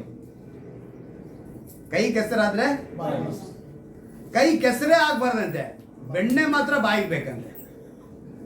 ಏನಂತೆ? ಕೈ ಕೆಸರಾಗಬಾರ್ದು, ಬಾಯಿಗೆ ಬೆಣ್ಣೆ ಬೇಕು ಅಂದ್ರೆ ಆಗುತ್ತಾ? ಅದಕ್ಕೇನೆ ಕತ್ತೆನ ಏನಕ್ಕೆ ಹೇಳಿದ್ರು ಹಿರಿಯರು? ಕತ್ತೆ ದುಡ್ದಂಗೆ ದುಡಿದ್ರೆ ಚೆನ್ನಾಗಿರ್ತಾನೆ ಅನ್ನೋ ಅದಕ್ಕೆ ಹೋಲಿಕೆ. ಆದರೆ ಏನು ಮಾಡೋದು ಇರುತ್ತೇನ? ಶಾಸ್ತ್ರ ಅಂತ ನಂಬ್ಕೊಂಡ್ಬಿಟ್ರು. ಕುದುರೆ ವೇಗ ಗೊತ್ತಾ? ಪೆಟ್ರೋಲಿಯಂ ಪ್ರಾಡಕ್ಟ್ಸ್ಗೆ ತುಂಬ ಇಂಜಿನ್ ಕೆಪಾಸಿಟಿಗೆ ಹಾರ್ಸ್ ಪವರ್ ಅಂತಾರೆ. ಏನು ಪವರು? ಏನಕ್ಕೆ? ವೇಗ. ಇವತ್ತು ಬದುಕಿನಲ್ಲಿ ನಮ್ಮ ವೇಗ ಅಂದರೆ ಒಳ್ಳೆದಕ್ಕೆ ಒಂದು ಸ್ಥಿರವಾದ ವೇಗ ಇರಬೇಕು. ಅದಕ್ಕೋಸ್ಕರ ಅವ್ರು ಹೇಳಿರ್ತಾರೆ ಅಂತ ನಾನು ಅಂದ್ಕೊಂಡಿದ್ದೀನಿ. ಸೂರ್ಯ ಅಂತ ಹೇಳಿದ್ರೆ ಏನರ್ಥ? ಸೂರ್ಯ ಹುಟ್ಟೋದಕ್ಕೆ ಮುಂಚೆ ನಾವು ಎದ್ದಿರಬೇಕು, ಸೋಂಬೇರಿಯಾಗಿ ಇರಬಾರ್ದು ಅಂತ. ಕತ್ತೆ ಅಂದ್ರೆ ಅರ್ಥ ಏನೋ? ಕಷ್ಟಪಟ್ಟು ದುಡಿಬೇಕು ಅಂತ ಅರ್ಥ. ಕುದುರೆ ನೋಡಿದ್ರೆ ಏನು ಅರ್ಥ ಏನೋ? ವೇಗವಾಗಿ ಒಂದು ಸ್ಥಿರ ನಿರ್ಧಾರದಿಂದ ನಮ್ಮ ಬದುಕಿನಲ್ಲಿ ಓಡಬೇಕು, ಆಗ ನಾವು ಜಯಗಳಿಸುವುದಕ್ಕೆ ಸಾಧ್ಯ. ಆದರೆ ಮನುಷ್ಯ ಇವತ್ತು ಇದನ್ನೆಲ್ಲ ಶಾಸ್ತ್ರೋತ್ತರವಾಗಿ ಇಟ್ಕೊಂಡ್ಬಿಟ್ಟು ನಮಸ್ಕಾರ ಮಾಡಿಕೊಂಡು ಫೋಟೋ ನೋಡಿಕೊಂಡು ಏನು ಮಾಡ್ತಿದ್ದಾನೆ? ನಾನು ಸಕ್ಸಸ್ ಕಾಣ್ತೀನಿ, ಖಂಡಿತವಾಗ್ಲೂ ಸಕ್ಸಸ್ ಕಾಣೋದಕ್ಕೆ ಸಾಧ್ಯ ಇಲ್ಲ. ನೋಡಿ, ಮೋಶೆ, ಸತ್ಯವೇದಲ್ಲಿರುವಂಥ ಮೋಶೆ ಫರೋಹನ ಕುಮಾರತೆಯ ಮಗನು ಅಂತ ಎನಿಸಿಕೊಳ್ಳುವುದಕ್ಕಿಂತ ಅವನೇನು ಹೇಳ್ತಾನೆ ಅಂತೇಳಿ ಅವನ ಮಾತನ್ನ ಇಬ್ರಿಯರಿಗೆ ಬರೆದ ಪತ್ರಿಕೆಯಲ್ಲಿ ಬರೆಯಲ್ಪಟ್ಟಿದೆ ನೋಡಿ. ಇಬ್ರಿಯರಿಗೆ ಬರೆದ ಪತ್ರಿಕೆ, ನಾವು ಹಳೆ ಒಡಂಬಡಿಕೆ ಕೂಡ ಹೋಗೋದು ಬೇಡ, ಇಬ್ರಿಯರಿಗೆ ಬರೆದ ಪತ್ರಿಕೆಯಲ್ಲೇ ಮೋಶೆ ಕುರಿತು ಬರೆಸಿದ್ದಾರೆ ದೇವರು. ಏನಂತೇಳಿ ಬರೆಸಿದ್ದಾರೆ ಅಂತ 11ನೇ ಅಧ್ಯಾಯದಲ್ಲಿ ಓದ್ತೀನಿ ಕೇಳಿ. 23ನೇ ವಾಕ್ಯದಿಂದ, ಮೋಶೆ ಹುಟ್ಟಿದಾಗ ಅವನ ತಂದೆ ತಾಯಿಗಳು ಕೂಸು ಸುಂದರವಾಗಿದೆ ಎಂದು ನೋಡಿ ಅರಸನ ಅಪ್ಪಣೆಗೆ ಭಯ ಪಡದೆ ನಂಬಿಕೆಯಿಂದಲೇ ಅವನನ್ನು 3 ತಿಂಗಳು ಬಚ್ಚಿಟ್ರಂತೆ. ಏನ್ ಮಾಡಿದ್ರು ಅವರು? 3 ತಿಂಗಳು ಬಚ್ಚಿಟ್ಟು ಮೋಶೆಯು ದೊಡ್ಡವನಾದ ಮೇಲೆ ಫರೋಹನ ಕುಮಾರ್ತೆಯ ಮಗನೆನಿಸಿಕೊಳ್ಳುವುದು ಬೇಡವೆಂದದ್ದು ನಂಬಿಕೆಯಿಂದಲೇ. ಈ ಪದ ತುಂಬಾ ನನಗಿಷ್ಟ ಆಯಿತು. ಮೋಶೆ ಏನಕ್ಕೋಸ್ಕರ ನಂಬಿಕೆ ಬಂತು? ಏನಂತ? ಫರೋಹನ ಕುಮಾರ್ತೆಯ ಮಗನು ಅಂತ ಅನ್ಸ್ಕೊಳ್ಳೋ ಬದಲು ಅವನು ನಂಬಿಕೆಯಿಂದ ಬದುಕಿನಂತೆ. ಏನ್ ನಂಬಿಕೆ ಅಂತೇಳಿ ಬರೆಯಲ್ಪಟ್ಟಿದೆ, ಸ್ವಲ್ಪ ಕಾಲ ಪಾಪ ಭೋಗಗಳನ್ನು ಅನುಭವಿಸುವುದಕ್ಕಿಂತ ದೇವರ ಜನರೊಂದಿಗೆ ಕಷ್ಟವನ್ನು ಅನುಭವಿಸುವುದು ಒಳ್ಳೆಯದೆಂದು. ಹಲ್ಲೆಲೂಯಾ. ಈ ಒಳ್ಳೆ ರಾಜ ಮನೆತನದಲ್ಲಿ ಬೆಳೆದಿದ್ದಾನೆ, ಅವನಿಗೆಲ್ಲ ವಿದ್ಯೆ, ಅವನಿಗೆಲ್ಲ ವಿಧವಾದ ಇದು ಅಭ್ಯಾಸ ಎಲ್ಲ ಚೆನ್ನಾಗಿ ಪಳಗಿದ್ದಾನೆ, ಒಳ್ಳೆ ಅರಮನೆಯಲ್ಲಿದ್ದಾನೆ, ವಾಸ ಮಾಡ್ತಾನೆ, ಅವನಿಗೆ ಯಾವುದಕ್ಕೂ ಕೊರತೆನೇ ಇಲ್ಲ. ಆದರೆ ಅದನ್ನೆಲ್ಲ ಬಿಟ್ಟು ಅವನು ಎಲ್ಲಿಗೆ ಬಂದಂತೆ? ದೇವ ಜನರೊಂದಿಗೆ ವಾಸ ಮಾಡುವುದಕ್ಕಾಗಿ. ಯಾರೊಂದಿಗೆ? ದೇವ ಜನರಿಗೆ ಬರೆಯಲ್ಪಟ್ಟಿದೆ ನೋಡಿ. ಪಾಪ ಭೋಗಗಳನ್ನು ಅನುಭವಿಸುವುದಕ್ಕಿಂತ ದೇವ ಜನರೊಂದಿಗೆ ಕಷ್ಟವನ್ನು ಅನುಭವಿಸುವುದು. ಏನು ಅನುಭವಿಸುವುದು? ಕಷ್ಟವನ್ನು ಅನುಭವಿಸುವುದು ಒಳ್ಳೆಯದೆಂದು ತೀರ್ಮಾನಿಸಿಕೊಂಡನು. ಮೋಶೆ ಕಾಲದಲ್ಲಿ ಕ್ರಿಸ್ತನ ಒಂದು ರೂಪ ಇಲ್ಲಿ ಬರುತ್ತೆ, ಕ್ರಿಸ್ತನು ನಮಗೋಸ್ಕರ ಹುಟ್ಟುತ್ತಾನೆ ಅನ್ನೋ ಕಾಲವೇ ಇರಲಿಲ್ಲ. ಅಂಥ ಒಂದು ವಿಷಯನೇ ಮೋಶೆ ತಿಳಿದೇ ಇರಲ್ಲ. ಆದರೆ ನಾಳೆ ಪರಲೋಕ ರಾಜ್ಯದ ಬರಬೇಕು ಮುಂಚೆ ನೀವು ಆತನ ಗೆತ್ಸೆಮನೆ ತೋಟದಿಂದ ಬರುವಾಗ ಪ್ರಕಾಶ ರೂಪಾಯಿಗೆ ಬಂದಾಗ ಎಡಗಡೆ ಒಬ್ಬ ಬಲಗಡೆ ಒಬ್ಬ ನಿಂತ್ಕೊಂಡಂತೆ. ಯಾರು ಅಂತ ಹೇಳಿದ್ರೆ ಎಲಿಯಾ, ಮೋಶೆ. ಯಾರು ನಿಂತಿದ್ದು? ಎಲಿಯಾ, ಮೋಶೆ. ಮೋಶೆಗೆ ಅವತ್ತಿಗೆ ತಿಳ್ಕೊಂಡ್ಬಿಟ್ರು ಏನಂತೇಳಿ, ನನ್ನನ್ನು ರಕ್ಷಿಸುವುದು ಯೇಸು ಕ್ರಿಸ್ತನೇ. ಹಲ್ಲೆಲೂಯಾ. ಈ ಪಾಪ ಭೋಗಗಳನ್ನ ಅನುಭವಿಸೋದಕ್ಕಿಂತ ಈ ಕಷ್ಟವನ್ನು ಅನುಭವಿಸಿದ್ರೆ ನಾನು ಪರಲೋಕ ರಾಜ್ಯಕ್ಕೆ ಸೇರ್ತೀನಿ ಅಂತ ಹೇಳಿ ಅರಮನೆಯನ್ನು ಬಿಟ್ಟು 40 ವರ್ಷ ಕಾಡಲ್ಲಿದ್ದು 40 ವರ್ಷ ಆಮೇಲೆ ಈ ಇಸ್ರಾಯೇಲನ್ನು ನಡೆಸಿದಂಥ ಒಂದು ದೊಡ್ಡ ವ್ಯಕ್ತಿ. ದೇವರನ್ನ ಏನು ಮುಖಾಮುಖಿಯಾಗಿ ಅಂತ ಹೇಳಿದ್ರೆ ರೂಪವಾಗಿ ಅಲ್ಲ, ಅವರ ಒಂದು ಬೆಳಕು, ನೆರಳು, ದೇವರೊಂದಿಗೆ ಸ್ನೇಹಿತನಾಗಿ ಬೆಳೆದಂಥವನು. ಕಾರಣ ಏನಂದರೆ ಅವನ ನಂಬಿಕೆ ಏನಿತ್ತು? ದಯೆಯು ಕನಿಕರವುಳ್ಳ ದೇವರು ಅಂತೇಳಿ. ದೇವರ ಕಡೆಗೆ ತಿರುಗಿದರೆ ಸಾಕು. ತಿರುಗಿಕೊಳ್ಳಿ. ಹೇಗೆ ತಿರುಗಿಕೊಳ್ಳಬೇಕಂತೇಳಿ ಸತ್ಯದಲ್ಲಿ ಮಾತು ಬರೆಯಲ್ಪಡಿದೆ. ಫಿಲಿಪಿಯರಿಗೆ ಬರೆದ ಪತ್ರಿಕೆ 4ನೇ ಅಧ್ಯಾಯದಲ್ಲಿ ಹೇಗೆ ನಾವು ದೇವರ ಕಡೆಗೆ ತಿರುಗಿಕೊಳ್ಳುವುದು ಅನ್ನೋದನ್ನು ಅಲ್ಲಿ ಬರೆಯಲ್ಪಟ್ಟಿದೆ. ಫಿಲಿಪಿಯರಿಗೆ ಬರೆದ ಪತ್ರಿಕೆ 4ನೇ ಅಧ್ಯಾಯ ಅದರಲ್ಲಿ 6ನೇ ವಾಕ್ಯ ಓದ್ತೀನಿ ಕೇಳಿ. ಯಾವ ಸಂಬಂಧವಾಗಿ ಚಿಂತೆ ಮಾಡಬಾರ್ದು. ತಿರುಗಿಕೊಳ್ಳುವುದಂದರೆ ದೇವರ ಕಡೆಗೆ ತಿರುಗಿಕೊಳ್ಳುವ ಪ್ರತಿಯೊಬ್ಬನು ಹೇಗಿರ್ತಾನೆ ಅಂತೇಳಿ, ಯಾವ ಸಂಬಂಧವಾಗಿ ಚಿಂತೆ ಮಾಡದೆ ಸರ್ವ ವಿಷಯದಲ್ಲಿ ದೇವರ ಮುಂದೆ ಕೃತಜ್ಞತಾಸ್ತುತಿ ಇದು ಮಾಡಬೇಕು. ಮೊದಲನೇದೇನು ಮಾಡಬೇಕು? ಕೃತಜ್ಞತಾಸ್ತುತಿ, ಥ್ಯಾಂಕ್ಸ್ ಹೇಳಬೇಕು. ಅವರಿಗೆ ಕೃತಜ್ಞತಾಸ್ತುತಿ ಮಾಡಿ ಪ್ರಾರ್ಥನೆ ವಿಜ್ಞಾಪನೆಗಳನ್ನು ಮಾಡುತ್ತಾ ನಿಮಗೆ ಬೇಕಾದದನ್ನು ತಿಳಿಯಪಡಿಸ್ರಿ. ಯೇಸುವಿನ ರಕ್ತದಲ್ಲಿ ತೊಳೆಯಲ್ಪಟ್ಟಂಥ ನಾವು ರಕ್ತ ಕೋಟೆ ಒಳಗಿರುವಾಗ ನಮಗೆ ಯಾವ ಭಯವೂ ಬರಬಾರ್ದು. ಆದರೆ ಇವತ್ತೇನು ಮಾಡ್ತೀವಿ? ಕೆಲವು ಸಮಯ ಭಯ ಅಂತೀವಿ. ನನಗೆ ಮನೇಲಿರೋಕ್ಕೆ ಭಯ ಅಂತೆ, ಕೆಲಸ ಮಾಡೋಕ್ಕೆ ಭಯ ಅಂತೆ, ಯಾರ ಜೊತೆಗಿರೋಕ್ಕೂ ಭಯ ಅಂತೆ. ಕಾರಣ ಏನು? ತಿರುಗಿಕೊಳ್ಳಲಿಲ್ಲ, ದೇವರ ಕಡೆಗೆ ತಿರುಗಿಕೊಳ್ಳದ ಕಾರಣ. ಯಾವ ಸಂಬಂಧವಾಗಿ ಚಿಂತೆ ಮಾಡಬಾರ್ದು. ಸರ್ವ ವಿಷಯದಲ್ಲಿ ದೇವರಿಗೆ ಕೃತಜ್ಞತಾಸ್ತುತಿ ಮಾಡಬೇಕು, ಆಮೇಲೆ ಪ್ರಾರ್ಥನೆ ಮಾಡಬೇಕು, ಆಮೇಲೆ ಮನವಿಗಳನ್ನು ವಿಜ್ಞಾಪನೆಗಳನ್ನು ನಾವು ಮಾಡಬೇಕು. ಎಲ್ಲ ಗ್ರಹಿಕೆಯನ್ನು ಮೀರುವ ದೇವ ಶಾಂತಿಯು ನಿಮ್ಮ ಹೃದಯಗಳನ್ನು ಯೋಚನೆಗಳನ್ನು. ಹೃದಯ ಏನಕ್ಕೆ ಕೇಳಿದ್ರೆ ಆ ಥರ ಯೋಚನೆ ಇಲ್ಲಿ ಬರುತ್ತೆ, ಮೆದುಳಿನಲ್ಲಿ. ಹೃದಯ ಉಂಟು ಮಾಡುತ್ತೆ, ಕ್ರಿಯೇಟ್ ಮಾಡುತ್ತೆ, ಇದು ಕಾರ್ಯರೂಪಕ್ಕೆ ತರುತ್ತೆ. ಎರಡರಲ್ಲೂ ಅದಕ್ಕೆ ದೇವರು ಬೇರೆ ಬೇರೆ ಹೇಳಿದ್ದು. ಪೂರ್ಣ ಹೃದಯ, ಪೂರ್ಣ ಮನಸ್ಸು. ಏನಕ್ಕೆ? ಹಿಂಗೇನೆ ಈ ಹೃದಯದಲ್ಲಿ ಒಂದಿರುತ್ತೆ, ಯೋಚನೆಯಲ್ಲಿ ಒಂದಿರುತ್ತೆ. ಹೃದಯದಲ್ಲಿರೋದು, ಯೋಚನೆಯಲ್ಲಿರೋದು ಎಲ್ಲವೂ ಕೂಡ ಇವತ್ತು ವಾಗ್ದಾನ ಮಾಡಿದ ದೇವರು ದಯೆಯು ಕನಿಕರವುಳ್ಳವನು. ಸೋತು ಮಾತ್ರ ಹೋಗಬೇಡ, ಚಿಂತೆ ಪಡಬೇಡ. ಸರ್ವ ವಿಷಯದಲ್ಲಿ ದೇವರಿಗೆ ಕೃತಜ್ಞತಾಸ್ತುತಿ ಮಾಡು, ಪ್ರಾರ್ಥನೆ ಮಾಡು, ವಿಜ್ಞಾಪನೆ ಮಾಡು. ಎಲ್ಲ ಗ್ರಹಿಕೆಯನ್ನು ಮೀರುವಂಥ ಒಂದು ದೇವ ಸಮಾಧಾನ ನಿನ್ನ ಆಳ್ವಿಕೆ ಮಾಡುತ್ತೆ. ಹಲ್ಲೆಲೂಯಾ. ದೇವರದನ್ನು ಬಯಸ್ತಾರೆ. ಯಾಕೋಬನು ಬರೆದ ಪತ್ರಿಕೆಯಲ್ಲಿ ಒಂದು ಮಾತು ಬರೆಯಲ್ಪಟ್ಟಿದೆ, 2ನೇ ಅಧ್ಯಾಯದಲ್ಲಿ 5ನೇ ವಾಕ್ಯ. ಯಾಕೋಬನು ಬರೆದ ಪತ್ರಿಕೆ 2ನೇ ಅಧ್ಯಾಯ 5ನೇ ವಾಕ್ಯದಲ್ಲಿ ಏನಂತ ಬರೆಯಲ್ಪಟ್ಟಿದೆ ನೋಡಿ. ನನ್ನ ಪ್ರಿಯ ಸಹೋದರರೇ ಕೇಳಿರಿ, ದೇವರು ಲೌಕಿಕ ವಿಷಯದಲ್ಲಿ ಬಡವರಾಗಿರುವನು ಆದುಕೊಂಡು ಅವರು ನಂಬಿಕೆಯಲ್ಲಿ ಐಶ್ವರ್ಯವಂತರಾಗಿಯೂ ತನ್ನನ್ನು ಪ್ರೀತಿಸುವವರು ತಾನು ವಾಗ್ದಾನ ಮಾಡಿದ ರಾಜ್ಯಕ್ಕೆ ಬಾಧ್ಯರಾಗಿ ಇರಬೇಕೆಂದು ನೇಮಿಸಲಿಲ್ಲವೋ. ಏನಂತ ಬರೆಯಲ್ಪಡ ನೋಡಿ, ಲೌಕಿಕ ವಿಷಯದಲ್ಲಿ ಬಡವರಾಗಿರಬೇಕು. ಯಾವ ವಿಷಯದಲ್ಲಿ? ಇಲ್ಲಿ ನೀ ಶ್ರೀಮಂತನಾಗಿದ್ದರೆ, ಯಾವುದು ಅದರಲ್ಲಿ ಶ್ರೀಮಂತನಾಗಿದ್ದರೆ ನೀನು ಅವ್ರಿಗೆ ಆದುಕೊಂಡ ಮನುಷ್ಯನಾಗಲ್ಲ. ಇನ್ನೊಂದು ಬರೆಯಲ್ಪಟ್ಟಿದ್ದು ನೋಡಿ, ಆದುಕೊಂಡು ಅವರು ನಂಬಿಕೆಯಲ್ಲಿ ಐಶ್ವರ್ಯವಂತರಾಗಬೇಕು. ಯಾವುದರಲ್ಲಿ? ನಂಬಿಕೆಯಲ್ಲಿ ನೀವು ಶ್ರೀಮಂತರಾಗಿರಬೇಕು, ಐಶ್ವರ್ಯವಂತರಾಗಿ. ನೆಕ್ಸ್ಟ್ ವೀಕ್ ನಾನು ಈ ಐಶ್ವರ್ಯದ ಕುರಿತು ಒಂದು ಮೆಸೇಜ್ ಕೊಡ್ತೀನಿ. ಐಶ್ವರ್ಯ ಬಹಳ ಈ ಐಶ್ವರ್ಯ ಅನ್ನೋ ಪದಕ್ಕೆ ಏನೇನೋ ಅರ್ಥಗಳನ್ನ ತಿಳ್ಕೊಂಡಿದ್ದಾರೆ.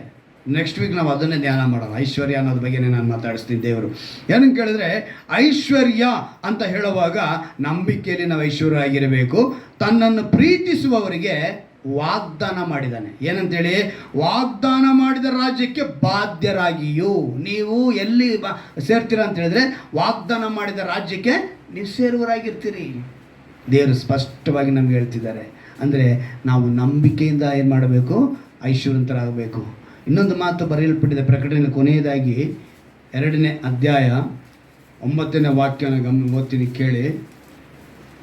ಸತ್ತವನಾಗಿದ್ದು ಜೀವಿತನಾಗಿ ಬಂದ ಅತ್ಯಂತ ಹೇಳುವುದೆಂದರೆ, ನಾನು ನಿನ್ನ ಸಂಕಟವನ್ನು ನಿನ್ನ ಬಡತನವನ್ನು ಬಲ್ಲೆನು, ಆದರೂ ನೀನು ಐಶ್ವರ್ಯವಂತನೇ.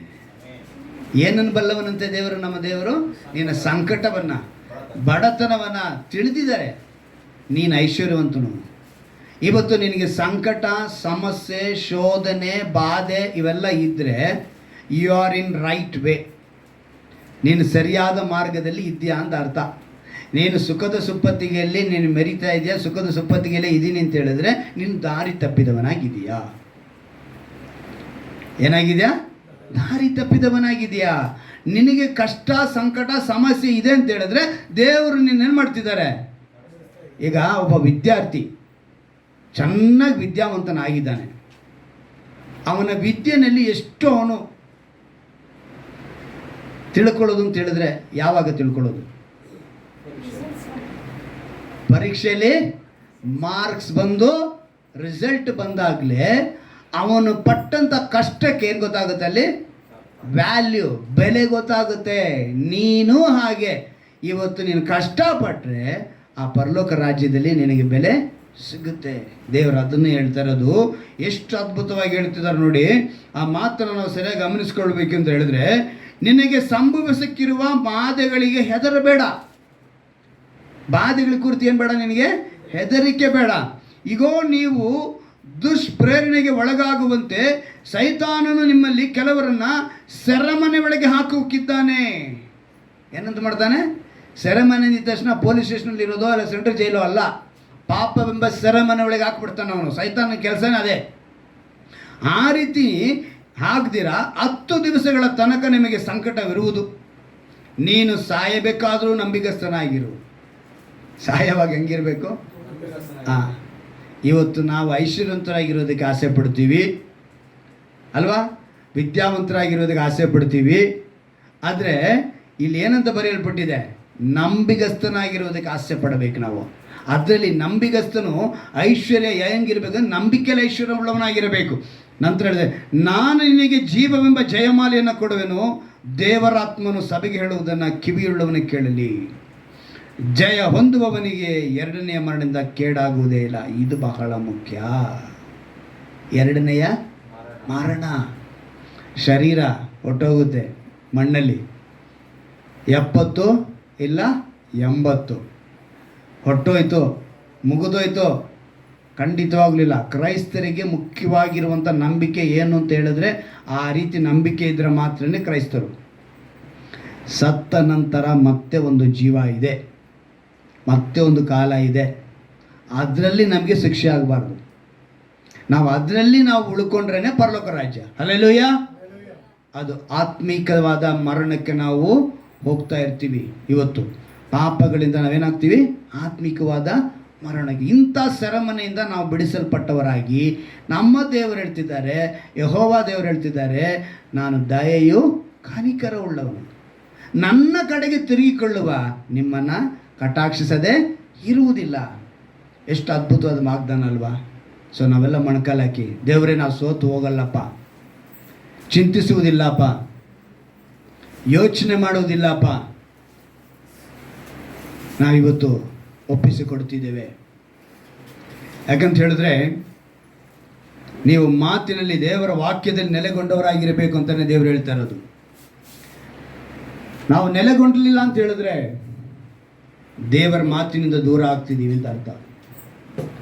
ಪ್ರವಾದಿ ಹಬಕ್ಕೂಕ ಹೇಳ್ತಾನೆ, ನನಗೆಲ್ಲ ನಷ್ಟವಾದರೂ ಕೂಡ ನಾನು ದೇವರಲ್ಲಿ ಉಲ್ಲಾಸಗೊಳ್ಳುವೆನು. ದ್ರಾಕ್ಷಿ ತೋಟದಲ್ಲಿ ಹಣ್ಣು ಬಿಡದೇ ಇದ್ದರೂ ಸಹ ನಾನೇನು ಮಾಡ್ತೀನಿ? ದೇವರಲ್ಲಿ ಉಲ್ಲಾಸಗೊಳ್ತೀನಿ. ಇವತ್ತು ನೀನು ನಾನು ಅದೇ ರೀತಿಯಾಗಿ ದೇವರಲ್ಲಿ, ದೇವರ ವಾಕ್ಯದಲ್ಲಿ ನೆಲೆಗೊಂಡವರಾಗಿರಬೇಕು.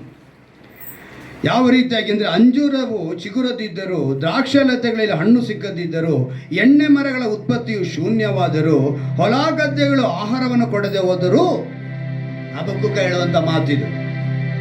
ಹಿಂಡು ಅಟ್ಟಿಯೊಳಗಿಂದ ನಾಶವಾದರೂ, ಮಂದೆಯು ಕೊಟ್ಟಿಗೆಯೊಳಗೆ ಇಲ್ಲದಿದ್ದರೂ, ನಾನು ಯೆಹೋವನಲ್ಲಿ ಉಲ್ಲಾಸಿಸುವೆನೋ. ಇವತ್ತು ನೀನು ನಾನು ಅದನ್ನೇ ಹೇಳಬೇಕು. ನನಗೆಷ್ಟೇ ನಷ್ಟ ಬರಲಿ ಅಪ್ಪ, ನಾನು ನಿನ್ನಲ್ಲಿ ಉಲ್ಲಾಸಗೊಳ್ಳುತ್ತೇನೆ. ದಾವೀದನು ಹೇಳುವ ಪ್ರಕಾರ, ನಾನು ನಿನ್ನಲ್ಲಿ ಬಲಗೊಳ್ಳುತ್ತೇನೆ. ಅಪೊಸ್ತಲನಾದ ಪೌಲನು ಹೇಳುವ ಪ್ರಕಾರ, ಕಷ್ಟವೋ ಸಂಕಟವೋ ಹಿಂಸೆಯೋ ಅನ್ನವಿಲ್ಲದಿದ್ದರೂ ಸರಿ, ವಸ್ತ್ರವಿಲ್ಲದಿದ್ದರೂ ಸರಿ, ಕ್ರಿಸ್ತನಿಂದ ನಾನು ಅಗಲಿಸುವುದಕ್ಕೆ ಸಾಧ್ಯವಿಲ್ಲ. ಕಾರಣ ನಾನು ಕ್ರಿಸ್ತನಲ್ಲಿ ಬಲಗೊಳ್ಳುತ್ತೇನೆ. ಇವತ್ತು ನೀನು ಹೇಳ್ತೀಯ, ಪ್ರೀತಿಯ ದೇವ ಮಗುವೆ, ಪ್ರೀತಿಯ ಸಹೋದರನೇ, ಪ್ರೀತಿಯ ಸಹೋದರಿಯೇ, ದೇವರು ಅವತ್ತು ಈಸ್ಕರಿಯೋತನ ಇವತ್ತು ನಾನು ನೋಡಿ ಹೇಳಿದ ಮಾತನ್ನ ನೀನಿವತ್ತು ಯೋಚನೆ ಮಾಡ್ತಿರ್ಬೋದು. ಆದರೆ ದೇವರು ಇವತ್ತು ನೀವು ಹೇಳ್ತಿದ್ದಾರೆ, ಭಯ ಪಡಬೇಡ, ನನ್ನ ಕಡೆಗೆ ತಿರುಗಿಕೊಳ್ಳುವ ನಿಮ್ಮನ್ನು ಕಟಾಕ್ಷಿಸದೇ ಇರುವುದಿಲ್ಲ. ನಾನು ದಯೆಯು ಕನಿಕರವುಳ್ಳವನು. ಆ ಕನಿಕರವುಳ್ಳ ದೇವರ ಮೇಲೆ ನಂಬಿಕೆ ಇಡು. ನಂಬಿಕೆಯಲ್ಲಿ ಐಶ್ವರ್ಯವಂತರಾಗಿರಿ. ಯಾವ ಸಂಬಂಧವಾಗಿಯೂ ನೀವು ಚಿಂತೆ ಮಾಡದೆ ಸರ್ವ ವಿಷಯದಲ್ಲಿ ದೇವರಿಗೆ ಕೃತಜ್ಞತಾ ಸ್ತುತಿಗಳನ್ನ,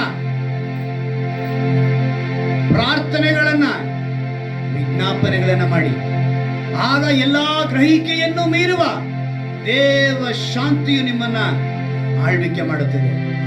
ಯಾವಾಗ ಅಂತ ಹೇಳಿದ್ರೆ, ಸರ್ವ ವಿಷಯದಲ್ಲಿ ಕೃತಜ್ಞತಾ ಸ್ತುತಿ, ನಂಬಿಕೆಯಿಂದ ಇರಿ. ಕೇಳ್ತೀರಾ? ನೀವು ಕೇಳಬೇಕು ದೇವರ ಬಳಿ, ಎಸಪ್ಪ ಈ ವಾಗ್ದಾನವನ್ನ ನನಗೆ ನಾನು ಸ್ವತಂತ್ರಿಸಿಕೊಳ್ಳುವಂತೆ ಕೃಪೆ ಮಾಡು.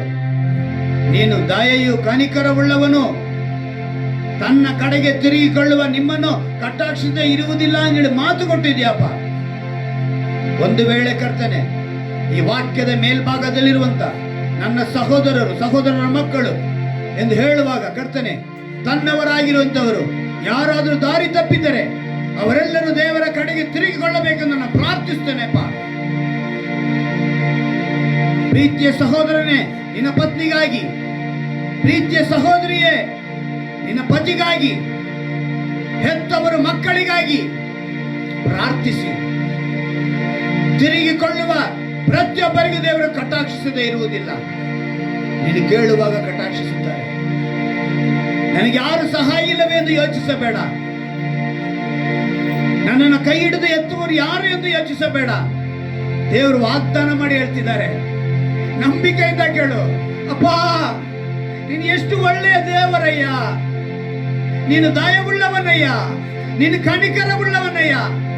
ನಿನ್ನ ಒಬ್ಬನೇ ಕುಮಾರನಾದ ಯೇಸು ಕ್ರಿಸ್ತನನ್ನ ಇಡೀ ಮಾನವ ಕುಲಕ್ಕಾಗಿ ಕೊಟ್ಟಂತ ದೇವರು. ಸರ್ವ ವಿಷಯದಲ್ಲಿ ನೀವು ತನ್ನ ಸ್ತುತಿ ಮಾಡುತ್ತಿದ್ದೇವೆ ಎಂದು ಒಪ್ಪಿಸಿಕೊಡು.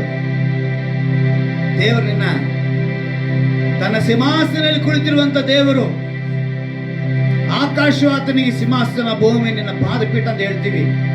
ಆತನ ಪಾದಪೀಠದಲ್ಲಿ ನೀನಿದ್ಯಾ? ಪರಿಶುದ್ಧ ಆಲಯದಿಂದ ಆತನ ಕಣ್ಗಳನ್ನು ನೋಡ್ತಾ ಇದೆ. ನನ್ನನ್ನು ನೋಡುವರಿಲ್ಲ ಎಂದು ಚಿಂತಿಸಬೇಡ, ನನಗೆ ಸಹಾಯ ಮಾಡೋರು ಚಿಂತಿಸಬೇಡ. ನಿನಗೆ ಸಹಾಯ ಮಾಡೋದಕ್ಕಾಗಿ ಮಾತುಗಳನ್ನ ಕೊಡ್ತಿದ್ದಾರೆ. ವಾಗ್ದಾನ ಮಾಡಿ ಆತ ನಂಬಿಗಸ್ತನಾಗಿದ್ದಾನೆ. ಆ ವಾಕ್ಯದ ಮೇಲೆ ನಿನಗೆ ನಂಬಿಕೆ ಪ್ರೀತಿಯ ಮಗುವೆ. ಹೌದು ರಾಜ, ವಾಕ್ಯಕ್ಕೆ ಒಪ್ಪಿಸಿಕೊಟ್ಟಂತ ಪ್ರತಿಯೊಬ್ಬರ ಮೇಲೆ ನಿನ್ನ ಕರುಣೆ ಇರಲಿ ಅಪ್ಪ. ಒಂದು ವೇಳೆ ದಾರಿ ತಪ್ಪಿದರೆ ದೇವರೇ ಅವರನ್ನ ಕರುಣಿಸು, ಕಟಾಕ್ಷಿಸು. ಈ ದಿವಸ ಕರ್ತನೆ ಈ ವಾಕ್ಯಕ್ಕೆ ಒಪ್ಪಿಸಿಕೊಟ್ಟವರಾಗಿ ಕರ್ತನೆ ನಿನ್ನ ದಯೆಗೆ ಪಾತ್ರರಾಗಿ, ನಿನ್ನ ಕನಿಕರಿಗೆ ಪಾತ್ರರಾಗಿ, ನಿನ್ನ ಕಟಾಕ್ಷಕ್ಕೆ ಅವರು ಪಾತ್ರರಾಗಿ ನೀನು ಅವರನ್ನು ಆರಿಸಿಕೊಂಡಿರುವುದಕ್ಕಾಗಿ ಸ್ತೋತ್ರ. ಎಲ್ಲರನ್ನು ಆಶೀರ್ವಸು. ಒಂದು ವೇಳೆ ಬಲಹೀನತೆ ಇದ್ದರೆ ಬಲಹೀನತೆಯನ್ನು ತೆಗೆದಾಕು. ಮುಪ್ಪಿನ ಕಾಲದಲ್ಲಿ ಕರ್ತನೆ ಬಯಸುವಂತ ಆರೋಗ್ಯ, ಸಮಾಧಾನ, ಮುಖ್ಯವಾಗಿ ಕರ್ತನೆ ಎಷ್ಟೋ ಜನರು ಕರ್ತನೆ ಎಸಯ್ಯ ನನಗೆ ಆರೋಗ್ಯ ಕೊಡು, ನನಗೆ ದೃಷ್ಟಿ ಕೊಡು, ನನಗೆ ಬಲವನ್ನು ಕೊಡು, ನನಗೆ ಸಮಾಧಾನ ಕೊಡು ಬೇಡುವಂತ ಪ್ರತಿಯೊಬ್ಬರಿಗೂ ಕೂಡ ಕರ್ತನೆ ನೀನು ಬಲವನ್ನ ಕೊಟ್ಟು, ಸಮಾಧಾನವನ್ನ ಕೊಟ್ಟು, ದೃಷ್ಟಿಯನ್ನ ಕೊಟ್ಟು, ಆರೋಗ್ಯವನ್ನ ಕೊಟ್ಟು ಅವರನ್ನು ಆಶೀರ್ವದಿಸು ರಾಜ.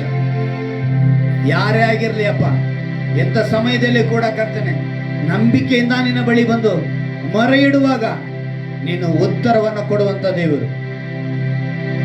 ನೀನು ವಾಗ್ದಾನ ಮಾಡಿದ ನಂಬಿಕಸ್ತು ನಮ್ಮ ನಂಬಿಕೆಯೊಂದಿಗೆ ನಾವು ಬೇಡಿಕೊಳ್ಳುತ್ತಿದ್ದೇವೆ ಕರ್ತನೆ.